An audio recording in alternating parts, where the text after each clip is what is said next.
Deputy Tucker tightened the rope around Elena's wrists and laughed. "Scream all you want, sweetheart. No one's coming." He dragged her unconscious body onto the frozen tracks and stepped back. The train horn echoed through the blizzard. 3 minutes. Sheriff Harlan's voice crackled through the radio. "Is it done?" "Done. She'll be erased." Tucker lit a cigarette and watched the headlight appear around the bend. But in the darkness behind him, something moved. A shadow. Then another. A German shepherd burst from the trees, and behind him, a man running faster than humanly possible.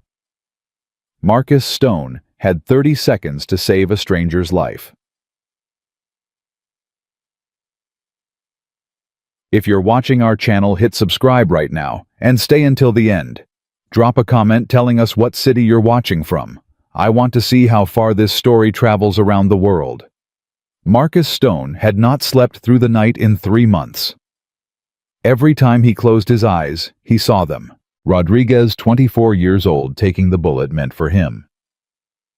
Patterson, father of 3, bleeding out in the sand, while Marcus screamed for extraction that came too late.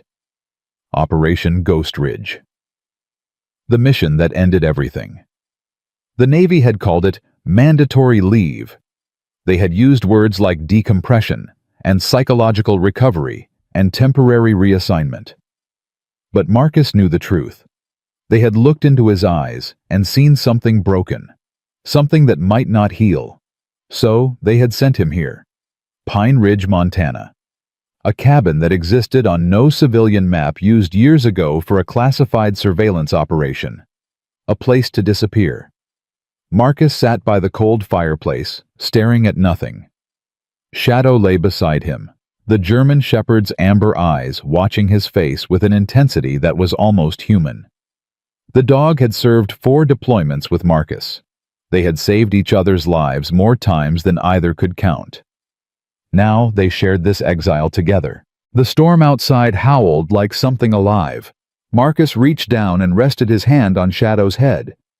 "Just you and me, buddy," he murmured. "Just you and me." Shadow's tail thumped once against the floor. Then the dog's head snapped up. Marcus felt it before he understood it. That electric current that ran down his spine, the instinct that had kept him alive through a decade of combat. Something was wrong. Shadow was on his feet now, body rigid, ears forward, a low growl building in his chest. "What is it?" Marcus asked, already moving. The sound came then. Distant but unmistakable. A train horn. Marcus frowned. The old rail line through Pine Ridge ran 1 train per week. Every Thursday afternoon like clockwork. The locals set their watches by it. This was Tuesday night. The horn sounded again, closer now, cutting through the storm. Shadow barked once, sharp and urgent. Marcus grabbed his gear. Flashlight, knife, first aid kit. He didn't think about why. He just moved. In his world, hesitation meant death. "Shadow, with me." They pushed out into the blizzard. The cold hit Marcus like a physical blow. Snow driving into his face, wind tearing at his jacket. He could barely see 10 feet ahead. But Shadow was already moving nose down, following something Marcus couldn't detect. They descended through the trees, man and dog moving as one. The ground began to vibrate. The train was getting closer. Marcus pushed harder, boots slipping on the frozen ground, branches whipping at his face. Something was wrong. Something was very wrong. He could feel it in his bones. The tracks appeared suddenly, 2 dark lines cutting through the white. And then he saw her. A woman. Lying across the rails. Bound. Motionless. The train's headlight appeared around the bend, a single blazing eye coming straight at them. Marcus ran. His legs burned. His lungs screamed. The horn was deafening now, the ground shaking so hard he could barely stay upright. He reached her and dropped to his knees. The ropes were tight. Professional, military-grade restraints. "Come on!" He snarled, fingers tearing at the knots. Shadow barked frantically beside him. The train was 50 yards away. 40. 30. Marcus pulled his knife and slashed through the bindings in 2 savage strokes. 20 yards. He grabbed the woman under her arms and threw himself sideways with everything he had.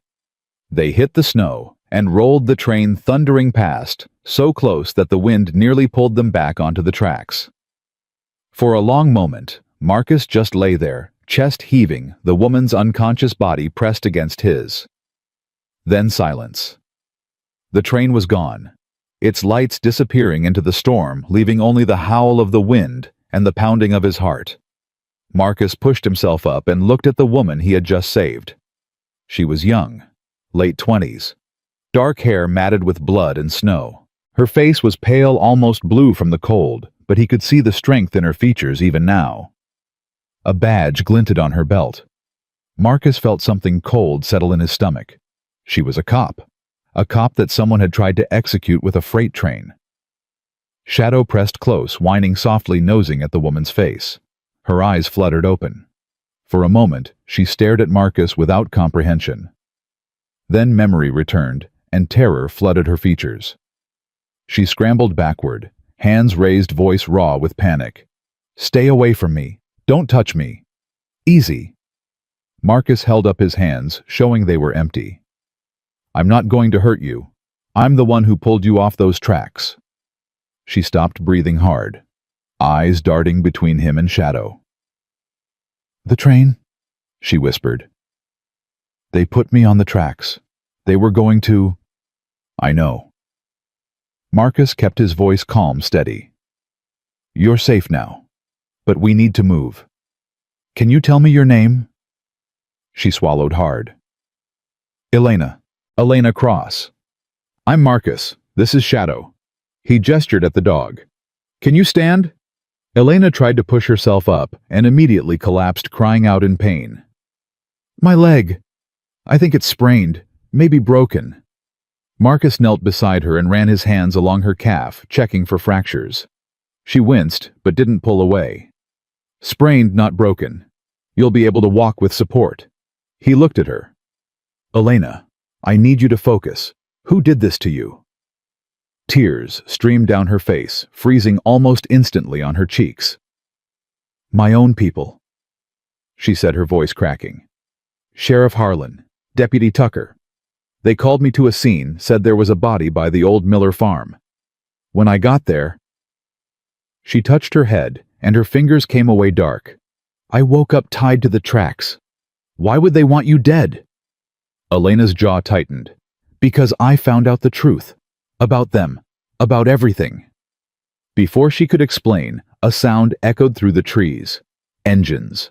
Distant, but approaching. Headlights flickered through the storm, coming from the direction of the tracks. Marcus's training kicked in instantly. "They're coming to verify the kill."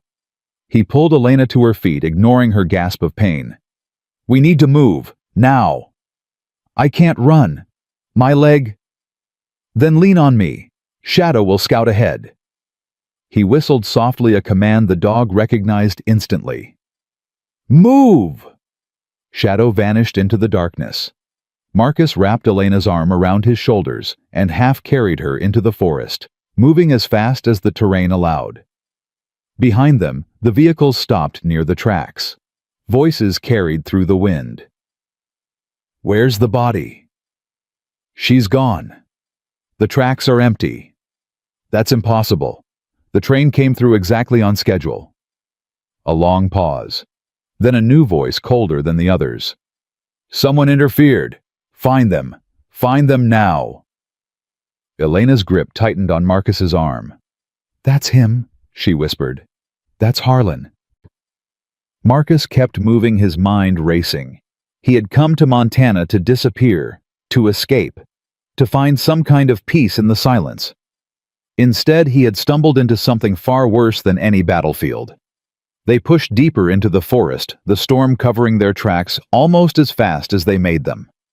Shadow appeared and disappeared ahead, guiding them through paths Marcus would never have found alone. 20 minutes later, they reached the cabin. Marcus bolted the door and moved immediately to the windows, checking sightlines, counting exits. Elena collapsed by the cold fireplace, shivering violently. "We need to get you warm." Marcus grabbed blankets from his pack and wrapped them around her. "And I need to look at that head wound." "It's nothing. You were pistol whipped hard enough to knock you out. That's not nothing." He crouched beside her with his first aid kit, cleaning the cut carefully. She flinched at his touch but held still. "You're military," she said. It wasn't a question. "Navy SEAL?" "Active. Technically on leave." Marcus applied a bandage to her temple. "What about you? You said you're a cop." "Detective. Pine Ridge County." She laughed bitterly. "For now. Assuming I live through the night." Shadow settled beside Elena, providing warmth. She looked at the dog with something like wonder. "He's beautiful. He saved my life more times than I can count. He seems to like you." "I like him too." Elena stroked Shadow's fur with trembling fingers. "Mr. Stone." "Marcus." "Marcus, why are you here, in the middle of nowhere in a cabin that doesn't exist on any map?" He was quiet for a moment, considering how much to tell her. "I lost people," he said finally. "Brothers, 3 months ago. Bad mission, bad intel, bad everything." He shook his head. "The Navy told me to take time, clear my head. I came here because I thought I wanted to be alone. And instead you found me. And instead I found you." He looked at her. "Now it's your turn. Start from the beginning. Why does Sheriff Harlan want you dead?" Elena took a deep breath. "My father was Daniel Cross. He was an investigative journalist. 3 years ago, he was working on a story about Victor Harlan. Corruption, money laundering, connections to human trafficking operations coming through the Canadian border." Marcus's jaw tightened. "What happened to him?" "Car accident. Single vehicle. Went off a mountain road during a storm." Elena's voice went flat. "Except it wasn't an accident. I always knew. But I couldn't prove it. Until now."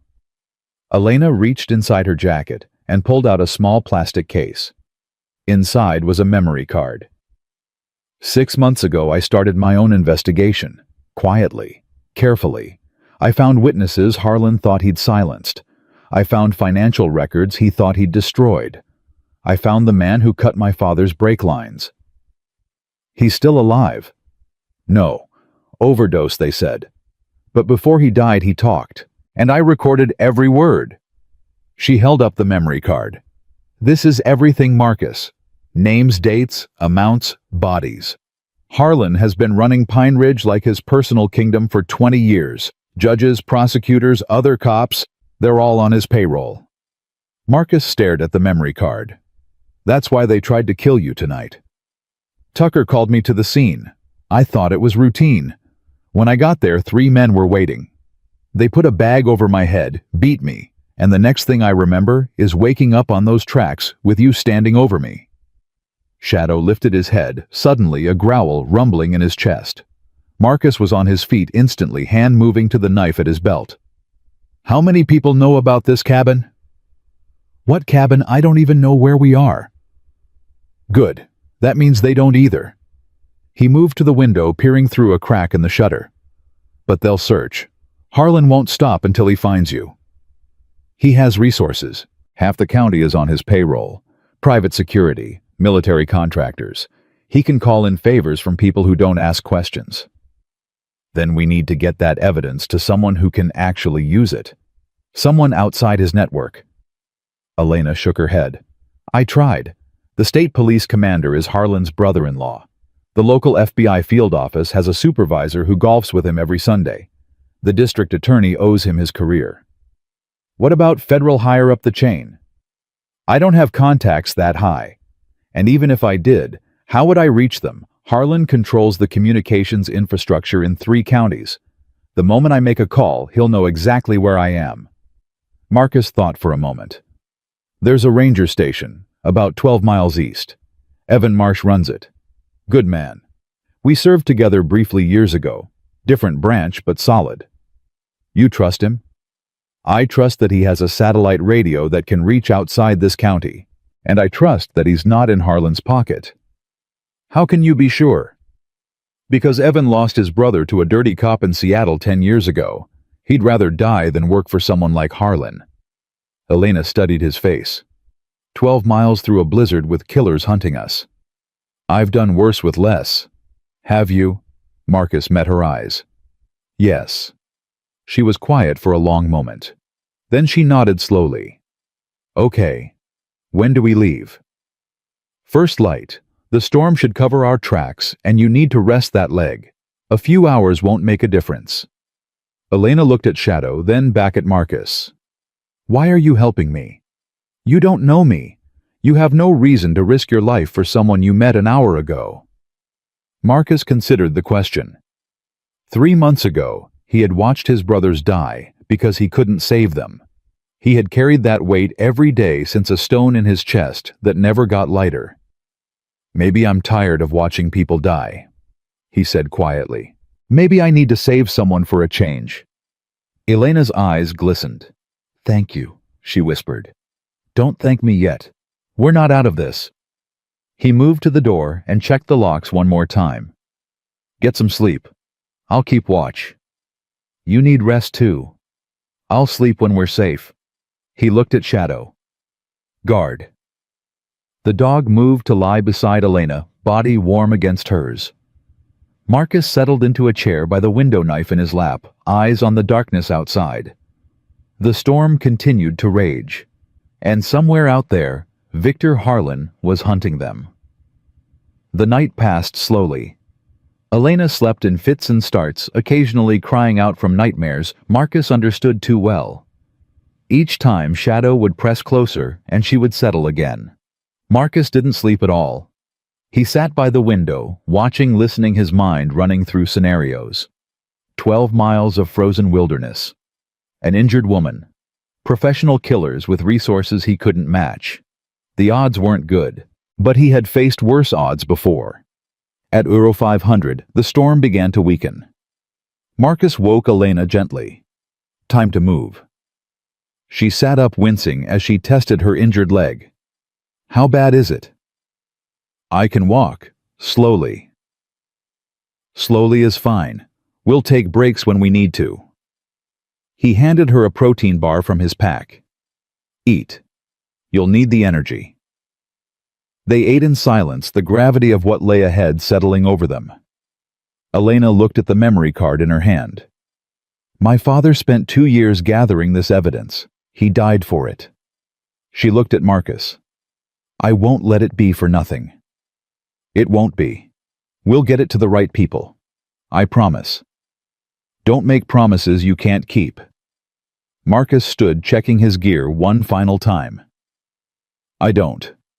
They moved out at 0530. Shadow led the way, finding paths through the snow that Marcus would have missed. Elena leaned on him heavily at first, but as her leg warmed up, she found a rhythm. They didn't talk much. Talking meant noise, and noise meant discovery. The first hour passed without incident. The forest was quiet, the only sounds their breathing and the crunch of snow beneath their boots. The storm had left everything buried in white, a blank canvas that erased all evidence of their passage. Then Shadow stopped.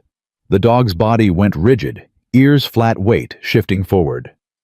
Marcus immediately pulled Elena behind a massive fallen tree. What is it? She whispered. Patrol. Ahead. They pressed themselves into the snow as voices carried through the cold air. Search the north quadrant. Nothing. Keep looking. Harlan says she couldn't have gotten far. Not in this storm. What about the guy? The one who grabbed her? Unknown subject. Harlan wants him alive if possible. Wants to know who he is before we put him down. Elena's hand found Marcus's arm, gripping tight. The voices faded as the patrol moved east. Marcus waited a full 5 minutes before moving again. They're searching in a grid pattern, he murmured. Professional. Harlan's bringing in serious help. I told you, he has connections everywhere. Then we need to be smarter than his connections. They adjusted their route, moving west before curving back east, adding miles but avoiding the search pattern. By noon, Elena was struggling. Her leg had swollen despite the cold, and every step was agony. But she refused to stop, refused to slow down, refused to be the reason they got caught. Marcus respected that. He had seen soldiers quit under less pressure. This woman, this cop from a small mountain county, had steel in her spine that most people never developed. "We need to rest," he said finally. "Just for a few minutes. I can keep going." "I know you can, but Shadow needs water, and I need to check your leg." It was a lie, and they both knew it. But Elena nodded gratefully and sank down against a tree.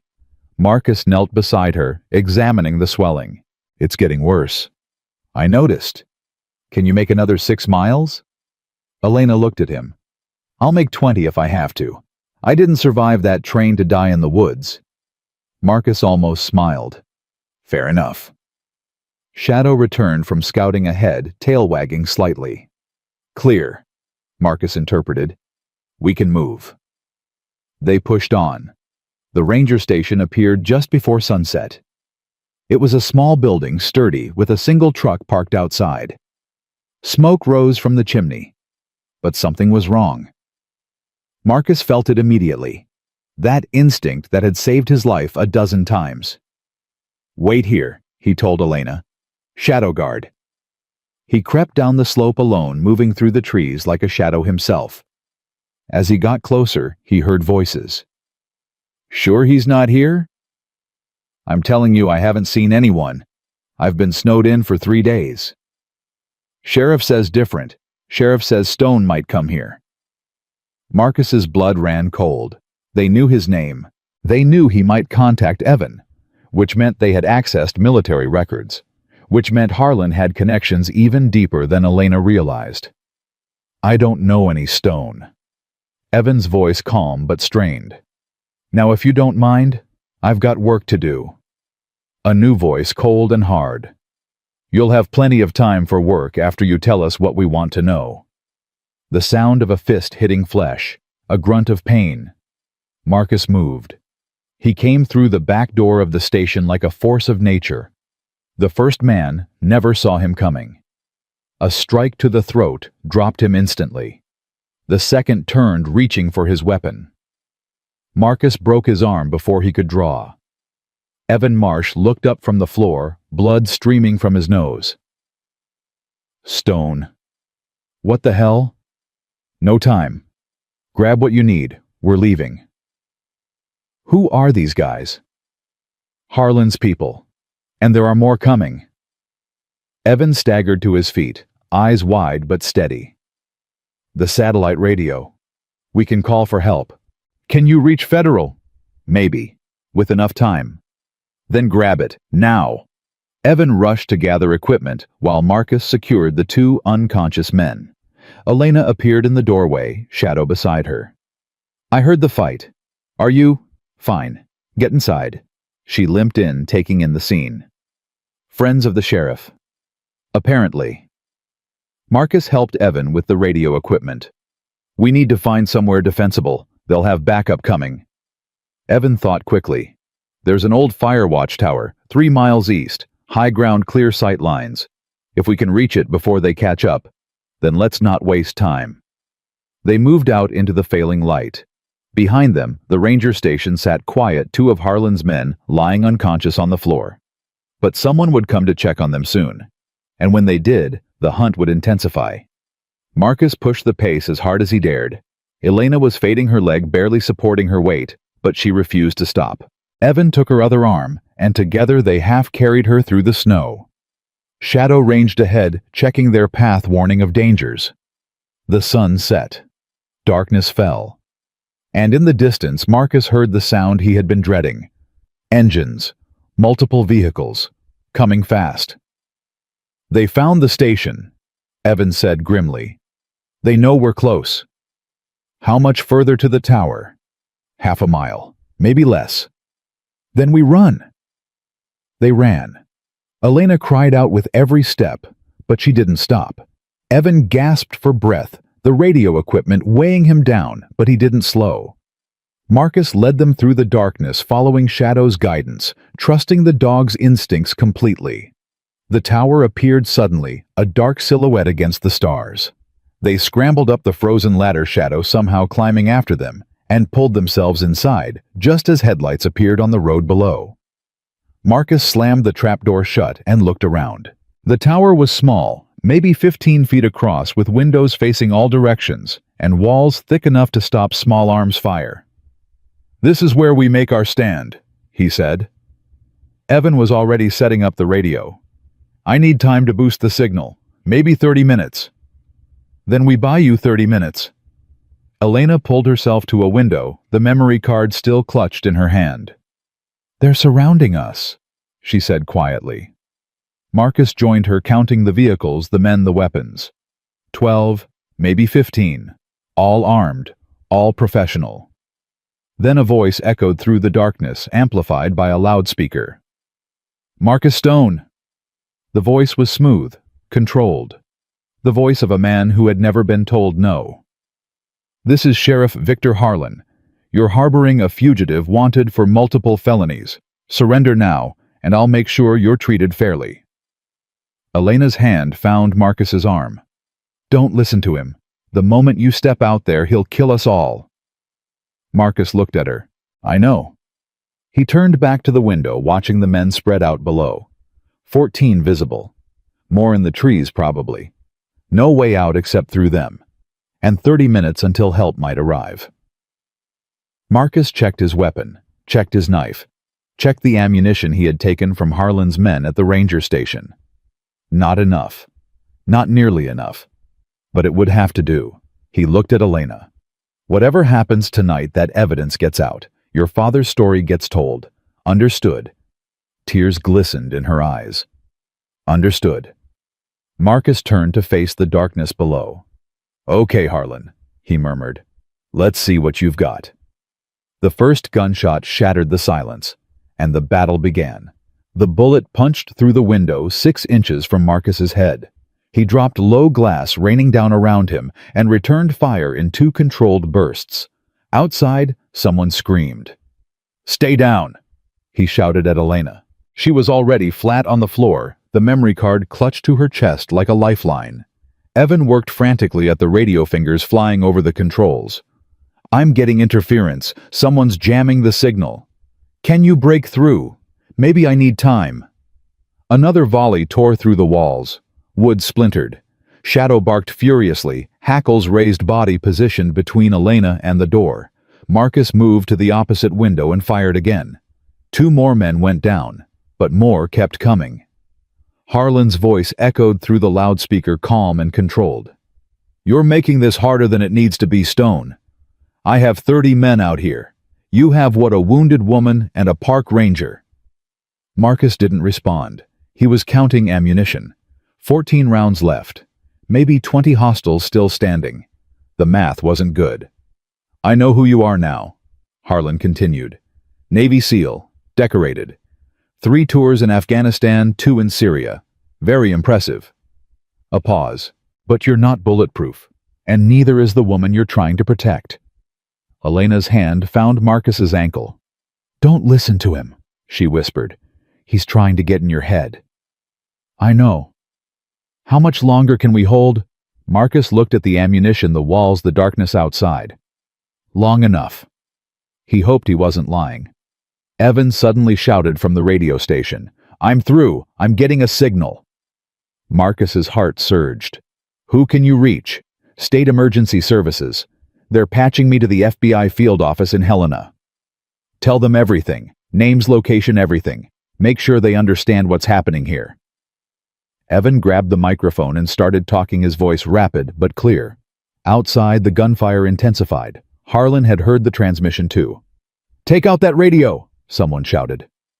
A grenade landed on the platform outside the tower. Marcus kicked it through a gap in the boards. Just before it exploded, the blast, showering them with debris and smoke. Elena screamed. Shadow threw himself over her, shielding her body with his own. Marcus fired blindly into the smoke. Heard someone fall, kept firing until his clip was empty. He reloaded with his last magazine. 12 rounds. Maybe 15 men still coming. This was going to be close. Evan was still talking into the radio, his voice increasingly desperate. Multiple hostiles. Sheriff Victor Harlan leading the assault. We need immediate federal intervention. Coordinates are... The window beside him exploded inward. Evan jerked backward, the radio flying from his hands, a red stain blooming on his shoulder. Evan! Elena crawled toward him. I'm hit! Evan gasped. I'm hit, but I got the message out. Marcus was already there, applying pressure to the wound. How bad? Through and through. I'll live. Evan's face was pale, but determined. They heard me. They're sending help. How long? 40 minutes. Maybe less if they scramble from the airbase. 40 minutes. An eternity in a firefight. Marcus looked at his remaining ammunition, looked at the walls already weakened by gunfire, looked at Elena bloody and terrified, but still holding the memory card. We hold for 40 minutes, he said. Whatever it takes. Harlan's voice came through the loudspeaker again, no longer calm. You just made a very big mistake, Stone. You think federal help is coming. Half the agents in Helena owe me favors. By the time anyone gets here, you'll be ashes, and the evidence will be smoke. Marcus moved to the window. For the first time, he saw Victor Harlan clearly. The sheriff stood behind his men, tall and broad-shouldered, silver hair darkened by snow. He looked like the kind of man you'd trust with your life. The kind of man who'd been elected 5 times because people believed in him. The kind of man who murdered journalists and tried to erase women with freight trains. Their eyes met across the darkness. Harlan smiled. Last chance, he called. Walk out now alone, and I'll let the woman live. You have my word. Elena grabbed Marcus's arm. Don't. He's lying. The moment you step out there. I know. Then why are you even listening? Marcus looked at her. I'm not listening. I'm counting. Counting what? How many men he still has between us and him? Elena's eyes widened. You're going to try to kill him. I'm going to do more than try. Another explosion rocked the tower. The floor buckled under their feet. The walls groaned. They were running out of time. Marcus made a decision. Evan, can you shoot? Evan picked up one of the weapons they'd taken from the ranger station, wincing as his wounded shoulder screamed. I can manage. Good. Cover the north window. Elena, I can shoot too. Marcus looked at her surprised. My father taught me, she said, before they killed him. He handed her his backup weapon. Then cover the east. Shadow guard the door. Anything comes through, take it down. The dog positioned himself at the trap door, teeth bared ready to kill. Marcus took the south window facing Harlan directly. On my signal, we hit them with everything we have. Make every shot count. Elena and Evan nodded. Marcus took a breath. Now. All 3 opened fire simultaneously. The concentrated assault caught Harlan's men off guard. 4 went down in the first volley, 2 more in the second. But they adapted, quickly returning fire with devastating precision. Bullets punched through the walls. The floor shook. Somewhere something was burning. Marcus felt a round graze his arm, tearing through his jacket, drawing blood. He ignored it. A man appeared at the east window, trying to climb inside. Elena shot him in the chest without hesitation. He fell backward into the darkness. She stared at the weapon in her hands, something shifting in her eyes. First time? Marcus asked. First time. You did good. Focus on the next one. She nodded, her jaw set, and turned back to the window. Evan was struggling. The wound in his shoulder was bleeding badly, each shot sending fresh waves of agony through his body. I can't keep this up, he gasped. You don't have a choice. I'm going to bleed out. Not before help arrives. Marcus fired again, dropped another target. Stay with me, Evan. 30 minutes. A grenade arced through the air toward them. Marcus lunged for it, but Elena was faster. She grabbed the explosive and hurled it back through the window in one fluid motion. The blast took out 2 more of Harlan's men. Elena collapsed against the wall, breathing hard, hands shaking. Where did you learn that? Softball, high school. She laughed, slightly hysterical. Never thought it would save my life. Marcus almost smiled, but there was no time for relief. More men were coming pouring from the vehicles below. Harlan was sending everyone. He's making a final push, Marcus said. This is it. Shadow growled as footsteps pounded up the ladder below. Marcus emptied his magazine into the trapdoor, heard a scream, heard a body fall, but more were coming. The first man burst through the hatch and Shadow hit him like a missile. 80 pounds of muscle and fury slammed into the attacker's jaws, closing on his throat. The man went down hard and didn't get up. A second man appeared, weapon raised. Elena shot him before he could fire. A third came through, then a fourth. Marcus met them hand to hand. His training took over. Strike, block, counter. A knife appeared in his hand. Blood sprayed. Bodies fell. The tower had become a slaughterhouse. When the attack finally broke, 5 more of Harlan's men lay dead or dying on the floor. Marcus stood in the center of it, chest heaving, covered in blood that wasn't his. Elena stared at him. You're a soldier, he finished. This is what soldiers do. Harlan's voice came through the loudspeaker one more time. Impressive stone. Really impressive. The calm was completely gone now, replaced by something raw and dangerous. But I'm done playing games. A new sound reached them. Not gunfire. Something else. Something worse. Evan looked up, his face going pale. That's a helicopter.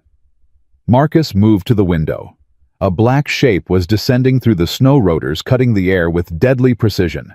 A spotlight swept the ground below, but it wasn't Harlan's helicopter. FBI markings, Marcus breathed. Elena's eyes filled with tears. They came. They actually came. The helicopter's spotlight found Harlan's men, scattering them like roaches exposed to light.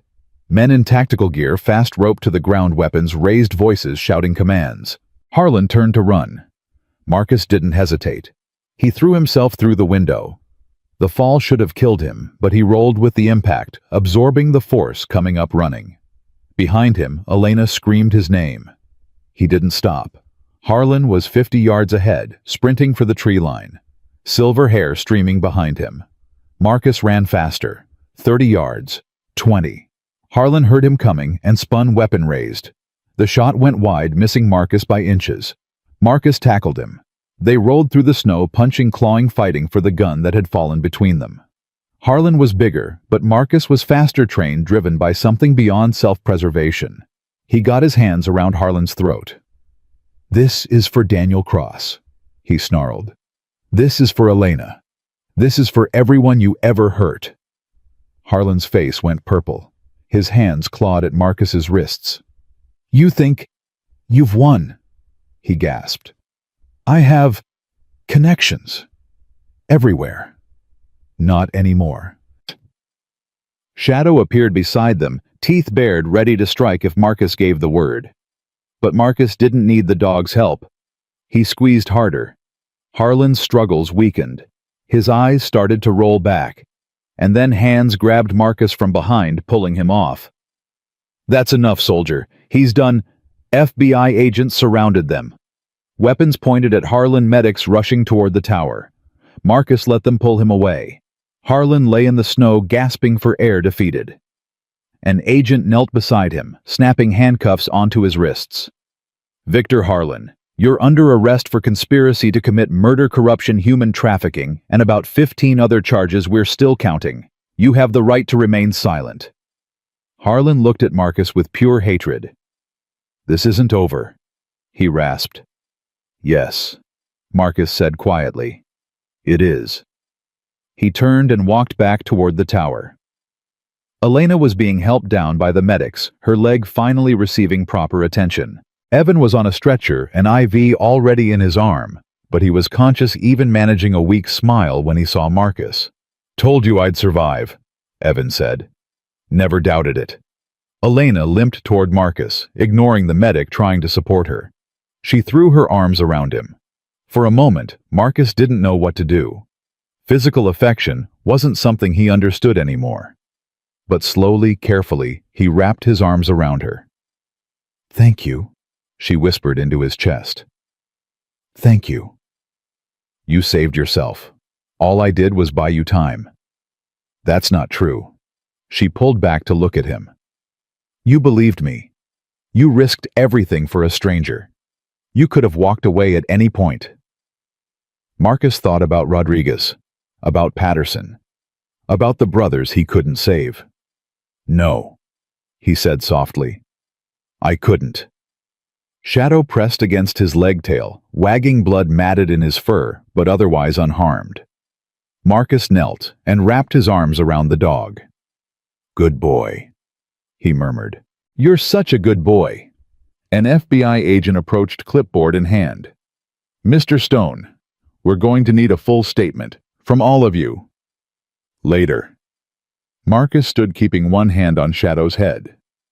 "The woman needs medical attention first. So does the ranger." "Of course. But the evidence—" Elena held up the memory card. "It's all here. Everything Harlan did, everyone he paid, every person he hurt." Her voice cracked. "Including my father." The agent took the card carefully, reverently. "Ma'am, I promise you this evidence will be treated with the utmost care. Justice will be served." Elena nodded, tears streaming down her face. "My father died trying to expose the truth. Please, make sure his death wasn't for nothing." "It wasn't." The agent's voice was firm. "I give you my word." They loaded Elena into one of the medical helicopters. She reached for Marcus's hand as they lifted the stretcher. "Come with me, please." Marcus looked at the agent, who nodded. He climbed into the helicopter, Shadow jumping in beside him. As they rose into the air, Marcus looked down at the chaos below. The tower riddled with bullet holes, the bodies being covered, Harlan being shoved into an armored vehicle. It was over. He leaned back against the helicopter's wall and closed his eyes. For the first time in 3 months, the ghosts were quiet. The hospital in Helena was clean and bright and full of people asking questions. Marcus answered them as best he could. The FBI, the military liaison, the doctors, the nurses. Everyone wanted to know everything. He told them the truth. After 6 hours, they finally left him alone. He sat in a chair beside Elena's bed. Shadow curled at his feet.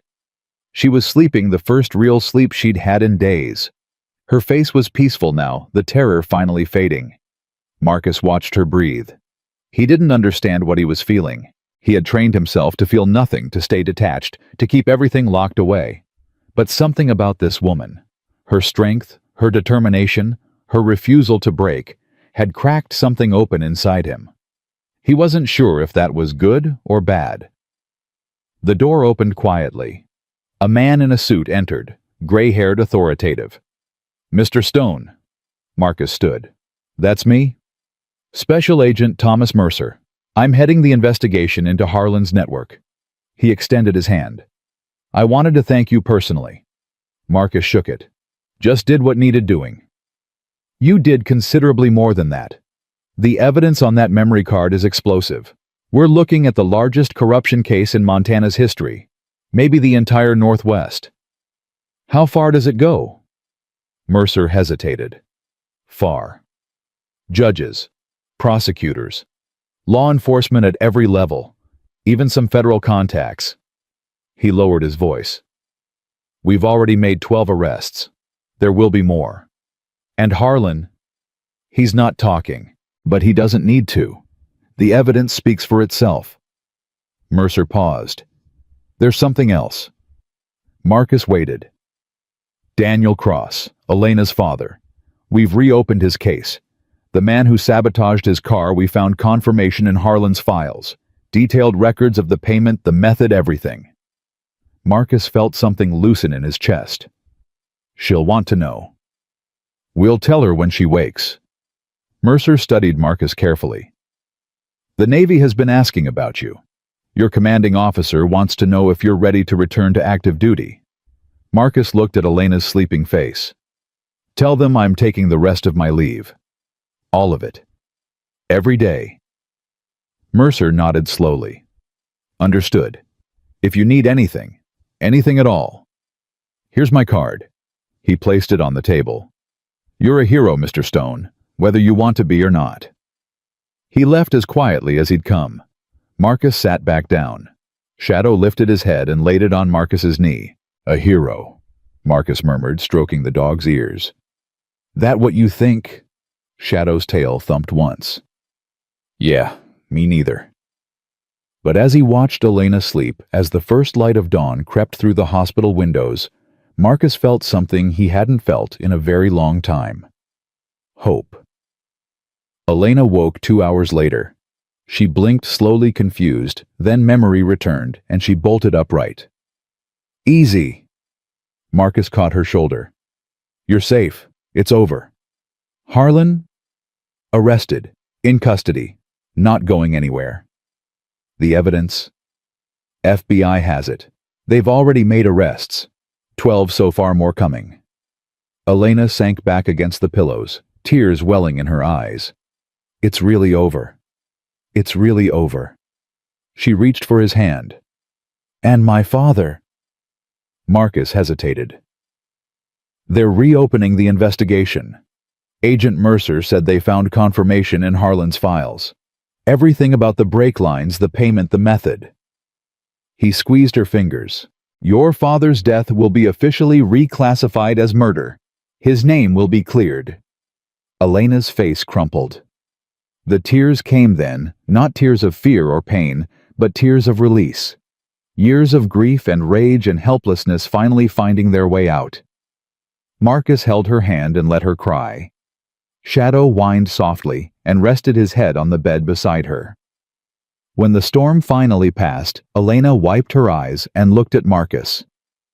What happens now? For you, rest, healing, probably a lot more questions.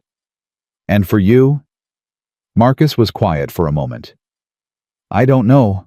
I came to Montana to disappear, to figure out if I wanted to keep going.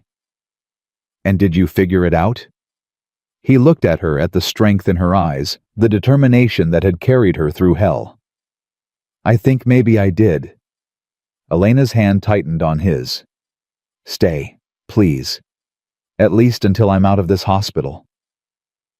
Marcus thought about the cabin, the silence, the empty space waiting for him. I'll stay, he said. Shadow's tail thumped against the floor. Elena smiled, the first real smile Marcus had seen from her. Good, she said, because I'm not done with you yet, soldier. Marcus almost smiled back. Almost. But for now, it was enough. 3 days passed in the hospital. Elena grew stronger. Her leg healed faster than the doctors expected, and the concussion symptoms faded. But every time she closed her eyes, she was back on those train tracks, the horn screaming, the headlight blinding her. Marcus stayed. He slept in the chair beside her bed, Shadow at his feet. He left only to eat, to shower, to answer more questions from the FBI. But he always came back. Elena didn't ask him to. He just did. On the 4th morning, Agent Mercer arrived with news. His face was grim. We have a problem, he said without preamble. Marcus was on his feet instantly. What kind of problem? Harlan, he's talking. But not to us. Mercer pulled out his phone and showed them a video. This aired on local news 30 minutes ago. The screen showed Victor Harlan in an orange jumpsuit sitting across from a reporter. His face was calm, composed, the face of a man who had been elected 5 times. I've been framed, Harlan said in the video. A decorated sheriff, 30 years of service, and they're trying to destroy me because I refused to look the other way when corruption was happening in the FBI itself. Elena's jaw dropped. He's lying. He's literally lying on camera. It gets worse. Mercer fast-forwarded. Listen to this part. The woman accusing me, Harlan continued. Elena Cross. She has a history of mental instability. Her father's death unhinged her. She invented evidence, fabricated documents, and manipulated a troubled military veteran into helping her carry out a violent vendetta. Marcus's hands clenched into fists. He's trying to discredit both of us, Elena whispered, before the case even goes to trial. And it's working. Mercer stopped the video. His lawyers are already filing motions, claims of tainted evidence, accusations of FBI misconduct. They're trying to get everything thrown out. Can they do that? Legally. It's a long shot, but publicly. Mercer shook his head. Harlan has friends in media, friends in politics. He's turning this into a circus. Elena felt the old fear creeping back, the same fear that had paralyzed her for 3 years after her father's death. Then she felt Marcus's hand on her shoulder. What do we do? Marcus asked. Mercer hesitated.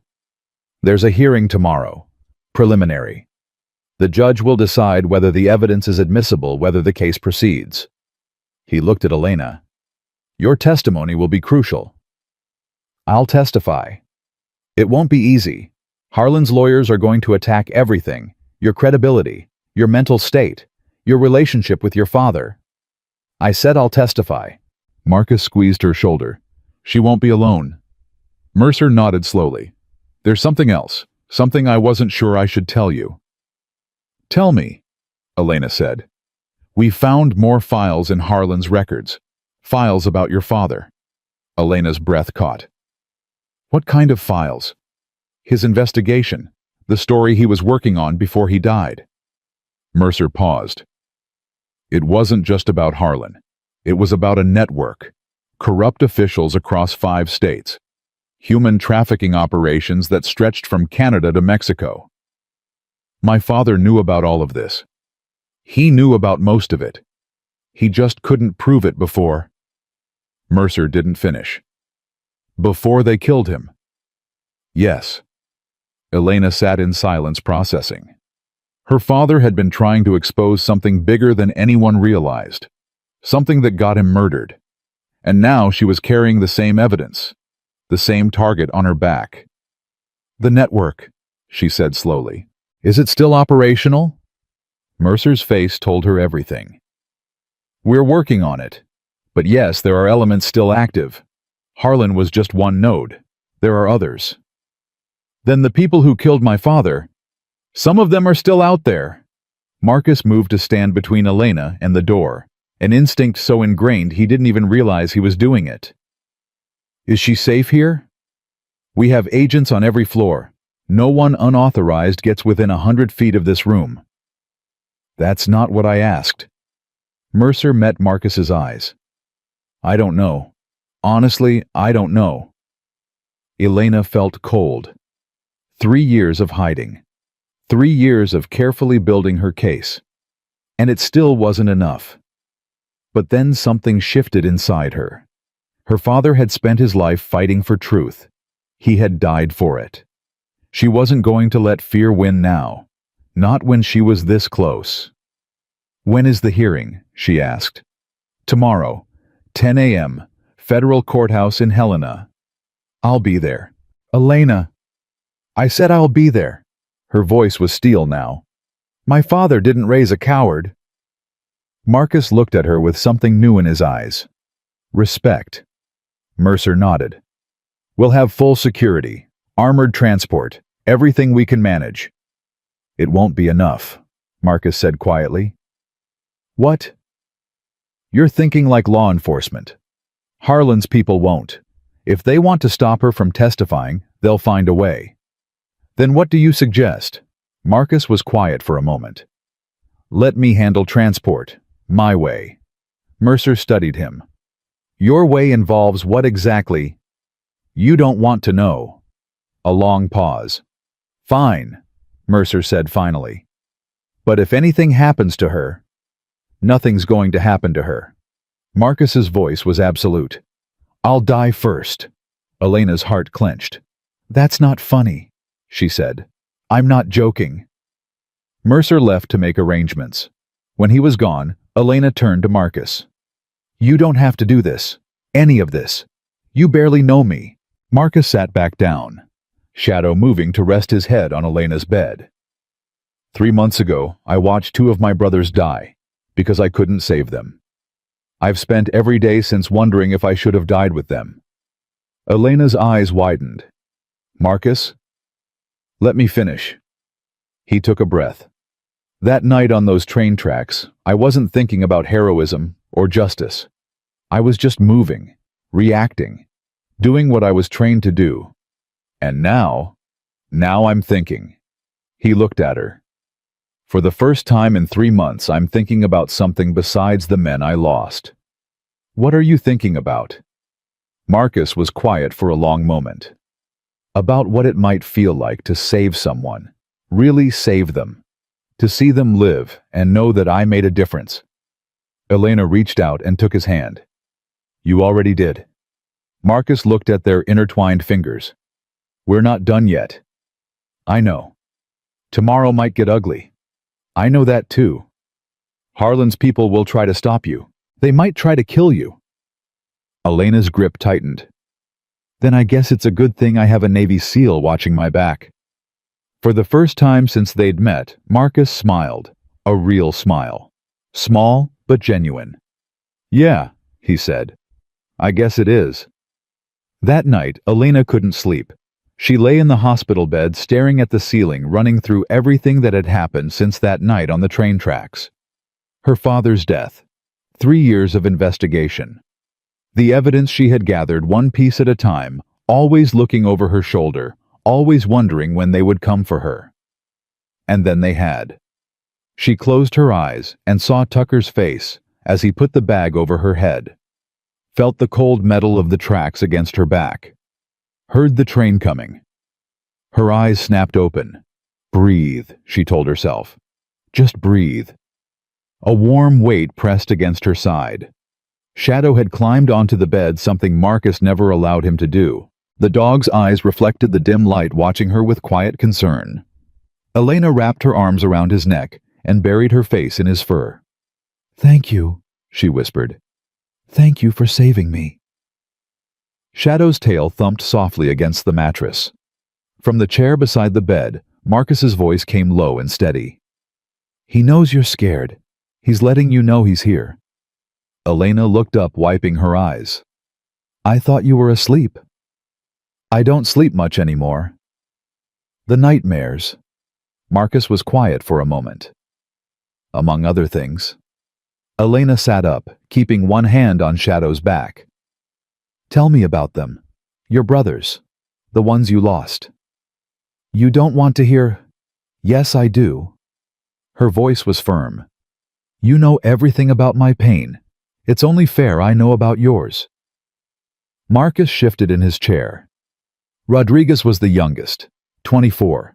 Joined up straight out of high school because his family couldn't afford college. Kid was scared to death the first time we went outside the wire, but he never showed it. Never backed down. He wanted to become an officer, get a degree, make his mother proud. What happened to him? Ambush. We walked into a kill zone that intelligence swore was clear. Rodriguez took the first bullet. It was meant for me. He saw the shooter before I did and pushed me out of the way. Elena's heart ached. And Patterson? Career soldier. 3 kids, wife back in Virginia. He was 6 months from retirement. Always talked about buying a boat, teaching his boys to fish. Marcus's voice dropped. He died in my arms. Bled out while we waited for extraction that came 20 minutes too late. I'm so sorry. I keep thinking about what I could have done differently. If I had trusted my instincts instead of the intel. If I had moved faster, fought harder. You can't think like that. I know, but I do anyway. Silence stretched between them. My father was the same way, Elena said softly. After my mother died. Cancer when I was 12. He blamed himself for not catching it sooner, for working too much, for not being there enough. How did he deal with it? He threw himself into his work. He said the only way to honor her memory was to keep fighting for what she believed in. Truth. Justice. Making the world a little less dark. Sounds like a good man. He was. Elena's voice cracked. The best man I ever knew. Marcus reached out and took her hand. Then let's make sure his work wasn't for nothing. Elena squeezed his fingers. Together. Together. The morning came too fast. Mercer arrived with 2 armored vehicles and 6 agents. "Transport's ready," he said. "We should leave now." "Change of plans," Marcus replied. "Elena's coming with me." Mercer's face hardened. "That wasn't the agreement." "The agreement was that I handle transport. This is me handling it." "Stone, your convoy is a target. 2 armored vehicles, federal plates, obvious security presence. Anyone watching will know exactly which one Elena's in. And your plan is better. My plan is invisible." Marcus checked his weapon and slid it into his jacket. "We'll meet you at the courthouse. Take your convoy the obvious route. Draw any attention." Mercer looked like he wanted to argue, but something in Marcus's eyes stopped him. "Fine, but if she's not there by 10 a.m., she'll be there." They moved. Marcus had acquired a civilian vehicle the night before, an old pickup truck that looked like it belonged to a local rancher. Elena wore a heavy coat and a hat that covered most of her face. Shadow lay on the floor of the cab out of sight. They took back roads that Marcus had memorized from satellite maps. Elena watched the mountains roll by, her heart pounding. "You really think they'll try something? I think Harlan has nothing left to lose, and desperate men do desperate things." As if on cue, Marcus's phone buzzed. Mercer's voice crackled through the speaker. "Stone, we have a problem." "What kind?" "Convoy was hit. 2 miles from the courthouse. Shooters in 3 vehicles." Elena's blood ran cold. "Casualties. 2 agents wounded, none critical. They retreated when our backup arrived. But Stone..." "What?" "They weren't trying to breach the vehicles. They were scanning, looking for someone." "Looking for Elena?" "Yes." Marcus accelerated.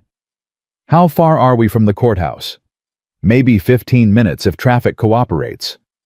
"It won't." Marcus checked his mirrors. "I see a tail. Black SUV, 3 vehicles back." Elena turned to look. "Are you sure?" "I'm sure." "What do we do?" Marcus's jaw tightened. "Hold on." He wrenched the wheel left, cutting across 2 lanes of traffic horns blaring behind them. The pickup shot down a side street, tires squealing. The black SUV followed. "They're staying with us," Elena said, her voice tight. "I see them." Marcus took another turn, then another, threading through the city streets with a precision that came from years of tactical driving training. But the SUV was good. Professional. They matched every move. A second vehicle appeared ahead of them, blocking the road. Marcus slammed the brakes. They were trapped. Men emerged from both vehicles, weapons drawn. Elena counted 4, 5, 6. "Get down," Marcus ordered. "I'm not hiding. Get down." Shadow growled, body tensed. The men approached, spreading out to cover both sides of the truck. The one in the lead spoke loudly. "Elena Cross, step out of the vehicle, now." Marcus's hand moved toward his weapon. "Wait," Elena said suddenly. "What? I recognize him." She stared through the windshield. "The one talking. He was at the ranger station. He was one of the men you took down." "Harlan's people. They must have made bail or escaped." Elena's mind raced. "Marcus, if they take me..." "They're not taking you. But if they do, the evidence won't matter. I'm the only one who can explain what it means, how all the pieces fit together." "Elena, look at me." She turned. Marcus's eyes were calm, absolutely calm. "They are not taking you. Do you understand me?" Before she could respond, he threw open his door. "Stone!" Elena screamed. But Marcus was already moving. The first man turned toward him, weapon rising. Marcus closed the distance in 3 steps. His hand swept up, redirecting the gun, then drove down in a devastating strike that dropped the man instantly. The second shooter tried to aim, but Shadow had launched himself through the window. 80 pounds of fury hit the man in the chest, jaws closing on his arm. The gun clattered to the ground. Marcus was already on the 3rd, then the 4th, then the 5th. It took less than 15 seconds. When it was over, 6 of Harlan's men lay on the ground, disarmed and groaning. Marcus wasn't even breathing hard. Elena sat in the truck staring through the shattered windshield, trying to comprehend what she had just witnessed. "You—" she started, then stopped. Marcus opened her door and offered his hand. "We need to move. More will be coming." "How did you—" "Later. Now we move." She took his hand and let him pull her out of the truck. Shadow rejoined them, blood on his muzzle, but tail wagging. "Good boy," Marcus said, stroking the dog's head. "Very good boy." They commandeered one of the attackers' SUVs and drove. 8 minutes later, they pulled up to the federal courthouse. Mercer was waiting on the steps, his face a mixture of relief and fury. "What the hell happened?" "We were intercepted," Marcus said simply. "It's handled." "Handled? There are reports of later. Right now, Elena has a hearing to attend." Mercer looked like he wanted to argue, but the clock was against him. "Fine. This way. Stay close." They moved into the courthouse surrounded by agents. Elena walked with her head high, even though her legs were shaking. Marcus stayed at her left shoulder. Shadow stayed at her right. Together they entered the courtroom. The hearing began at exactly 10 a.m. Harlan sat at the defense table dressed in an expensive suit, looking every bit the respectable sheriff he had pretended to be for 30 years. His lawyers flanked him a wall of expensive representation. Elena sat in the witness box, her hands folded in her lap. The prosecutor spoke first. "Ms. Cross, can you describe the events of the night in question?" Elena took a breath. "I received a call from Deputy Tucker at approximately 9:30 p.m. asking me to respond to a reported body at the old Miller farm. When I arrived, I was ambushed by 3 men. They placed a bag over my head, beat me, and when I regained consciousness, I was tied to the railroad tracks with a train approaching." The courtroom murmured. Harlan's lead attorney rose. "Objection. This is hearsay and speculation." "Overruled," the judge said firmly. "The witness will continue." Elena continued. She described the attack, the rescue, the pursuit through the forest, the siege at the tower, every detail exactly as it happened. When she finished, the prosecutor asked one final question. "Ms. Cross, can you identify the individuals responsible for this attack?" Elena looked directly at Harlan. "Sheriff Victor Harlan ordered my murder. Deputy Ray Tucker carried it out, and the evidence I've provided proves that this wasn't an isolated incident, but part of a decades-long pattern of corruption, intimidation, and murder." Harlan's face remained impassive, but Elena saw his hands clench under the table. The defense attorney stood. "Your Honor, we move to dismiss. Ms. Cross is a disgruntled employee with a documented history of obsession regarding her father's death. Her so-called evidence is fabricated. The evidence has been verified by FBI forensic specialists."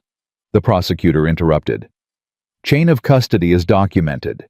There is no fabrication." Then it was planted. By whom? A Navy SEAL who happened to be on vacation in the right forest at the right time. The defense attorney sputtered. The judge raised her hand. "Enough. I've heard sufficient testimony to move forward." She looked at Harlan. "Mr. Harlan, based on the evidence presented, I'm ordering you held without bail pending trial. The charges stand." Harlan's composure finally cracked. "This is a setup," he shouted, surging to his feet. "I've served this community for 30 years. You can't—" "Remove the defendant," the judge ordered. U.S. Marshals moved forward. Harlan's eyes found Elena across the courtroom. "This isn't over," he snarled. "You think you've won? You haven't won anything. My friends will—" The marshals dragged him toward the door. "My friends will finish what I started," Harlan screamed. "You're dead. You hear me? You're—" The door slammed shut behind him. Silence fell over the courtroom. Elena sat frozen, Harlan's words echoing in her ears. Then she felt a hand on her shoulder. Marcus stood beside the witness box, his face calm. "Breathe," he said quietly. Just breathe. Elena let out a shaky breath. Is it over? The hearing is over, but he's right about one thing. What? Marcus's eyes were hard. His friends are still out there, and they're going to come for you. Mercer approached them as they exited the courtroom. We need to talk. Privately. They found an empty conference room. Harlan's outburst wasn't just anger, Mercer said, closing the door. It was a signal. We intercepted communications 30 minutes ago. His network is mobilizing. Mobilizing for what? Elena asked. We're not sure, but there's been movement. People disappearing from their homes. Money being transferred. Safe houses being activated. Marcus's face darkened. They're running. Some of them, but others? Mercer hesitated. Others are consolidating. Preparing for something. Preparing for what? We think they're planning to eliminate the witnesses. Anyone who can testify against the network. Elena felt her blood run cold. I'm not the only one. There are at least 6 other witnesses we've identified. Former associates of Harlan who agreed to cooperate in exchange for protection. Mercer's voice was grim. One of them was found dead this morning. What? Heart attack officially. But our medical examiner found injection marks. They're cleaning house, Marcus said. Yes. Elena's mind raced. The other witnesses.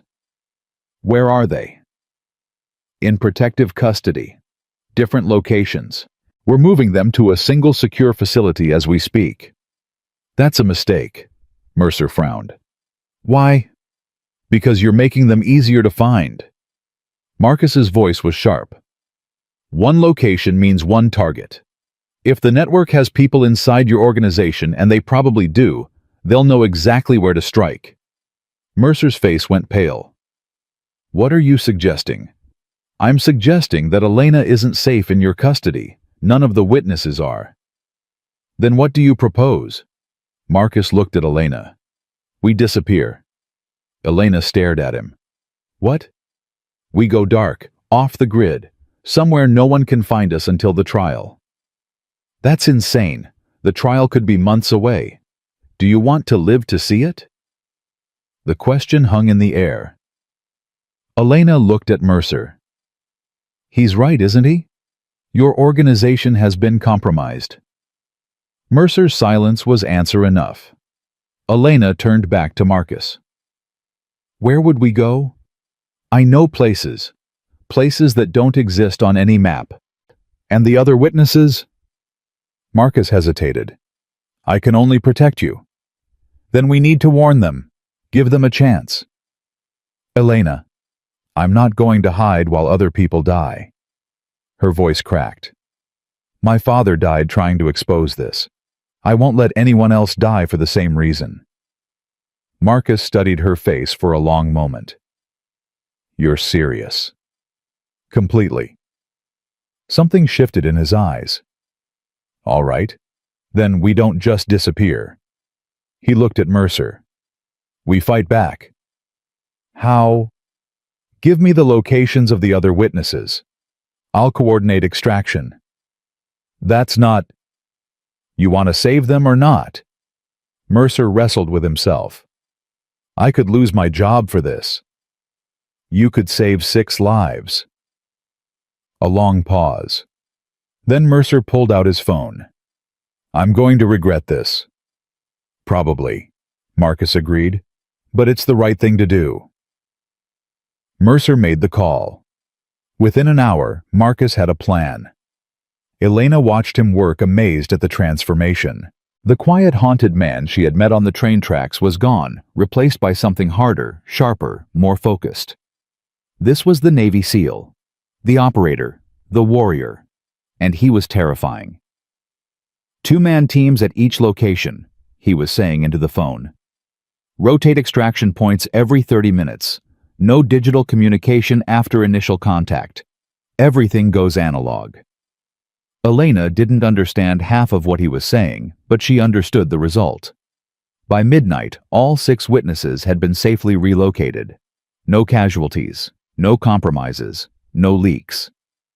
Marcus hung up the phone and sat down heavily. He looked exhausted. "It's done," he said. "All of them. All of them. Safe houses across 3 states. Different protocols for each. Even if the network has moles, they can't hit all of them simultaneously." Elena sat beside him. "That was incredible. That was my job. For 15 years. He rubbed his eyes. "I didn't think I'd ever do it again." "Why did you—" Marcus looked at her. "Because you asked me to." Elena felt something shift in her chest. "Marcus? Don't." He held up a hand. "Don't thank me. Don't say anything. Just let me sit here for a minute." She nodded. They sat in silence, Shadow sleeping at their feet. After a long moment, Elena reached out and took his hand. Marcus didn't pull away. They stayed like that until morning. 2 broken people holding on to each other in the darkness, waiting for the dawn. The weeks that followed were the longest of Elena's life. She and Marcus moved constantly, never staying in one place more than 3 nights. The cabin in Pine Ridge was compromised, so they found other safe houses that Marcus knew from his years in special operations places that existed only in the memories of men who would never speak of them. Shadow adapted instantly.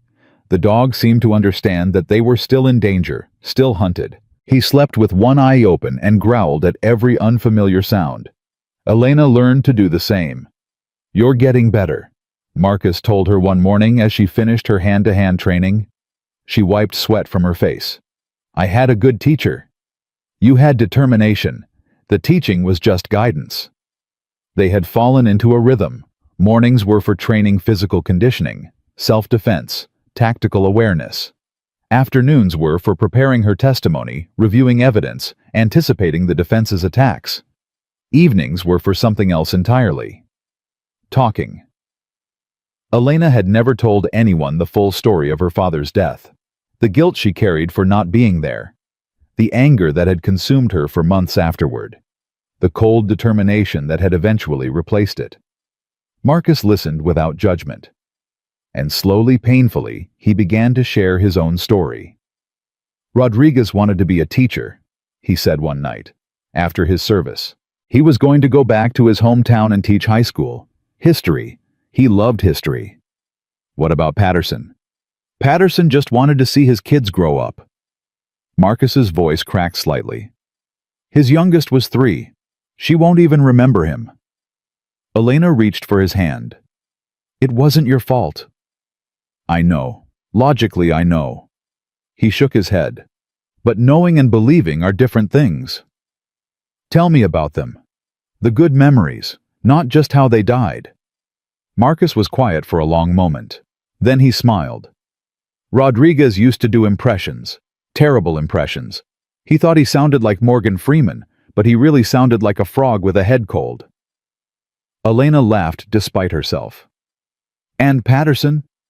"Patterson could cook, really cook. In the middle of a war zone, he'd somehow find ingredients and make these incredible meals, said his grandmother taught him. Said food was how his family showed love." "They sound like good men." "The best."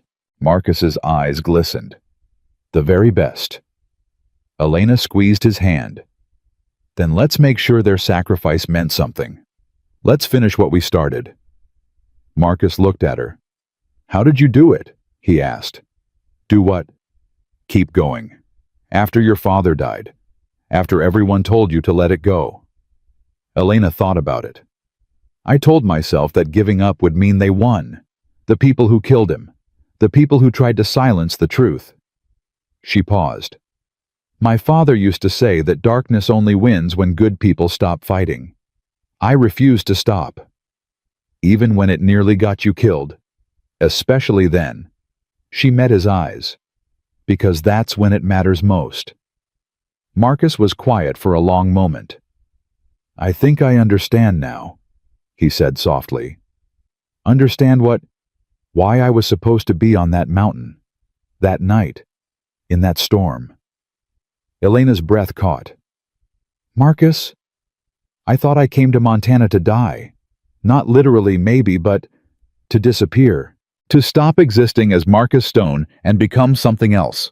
Something that didn't hurt so much. And now, he looked at her with something in his eyes that made her heart race. Now I think I came to find you. Elena didn't know what to say, so she kissed him instead. It wasn't a passionate kiss, not at first. It was gentle, careful questioning.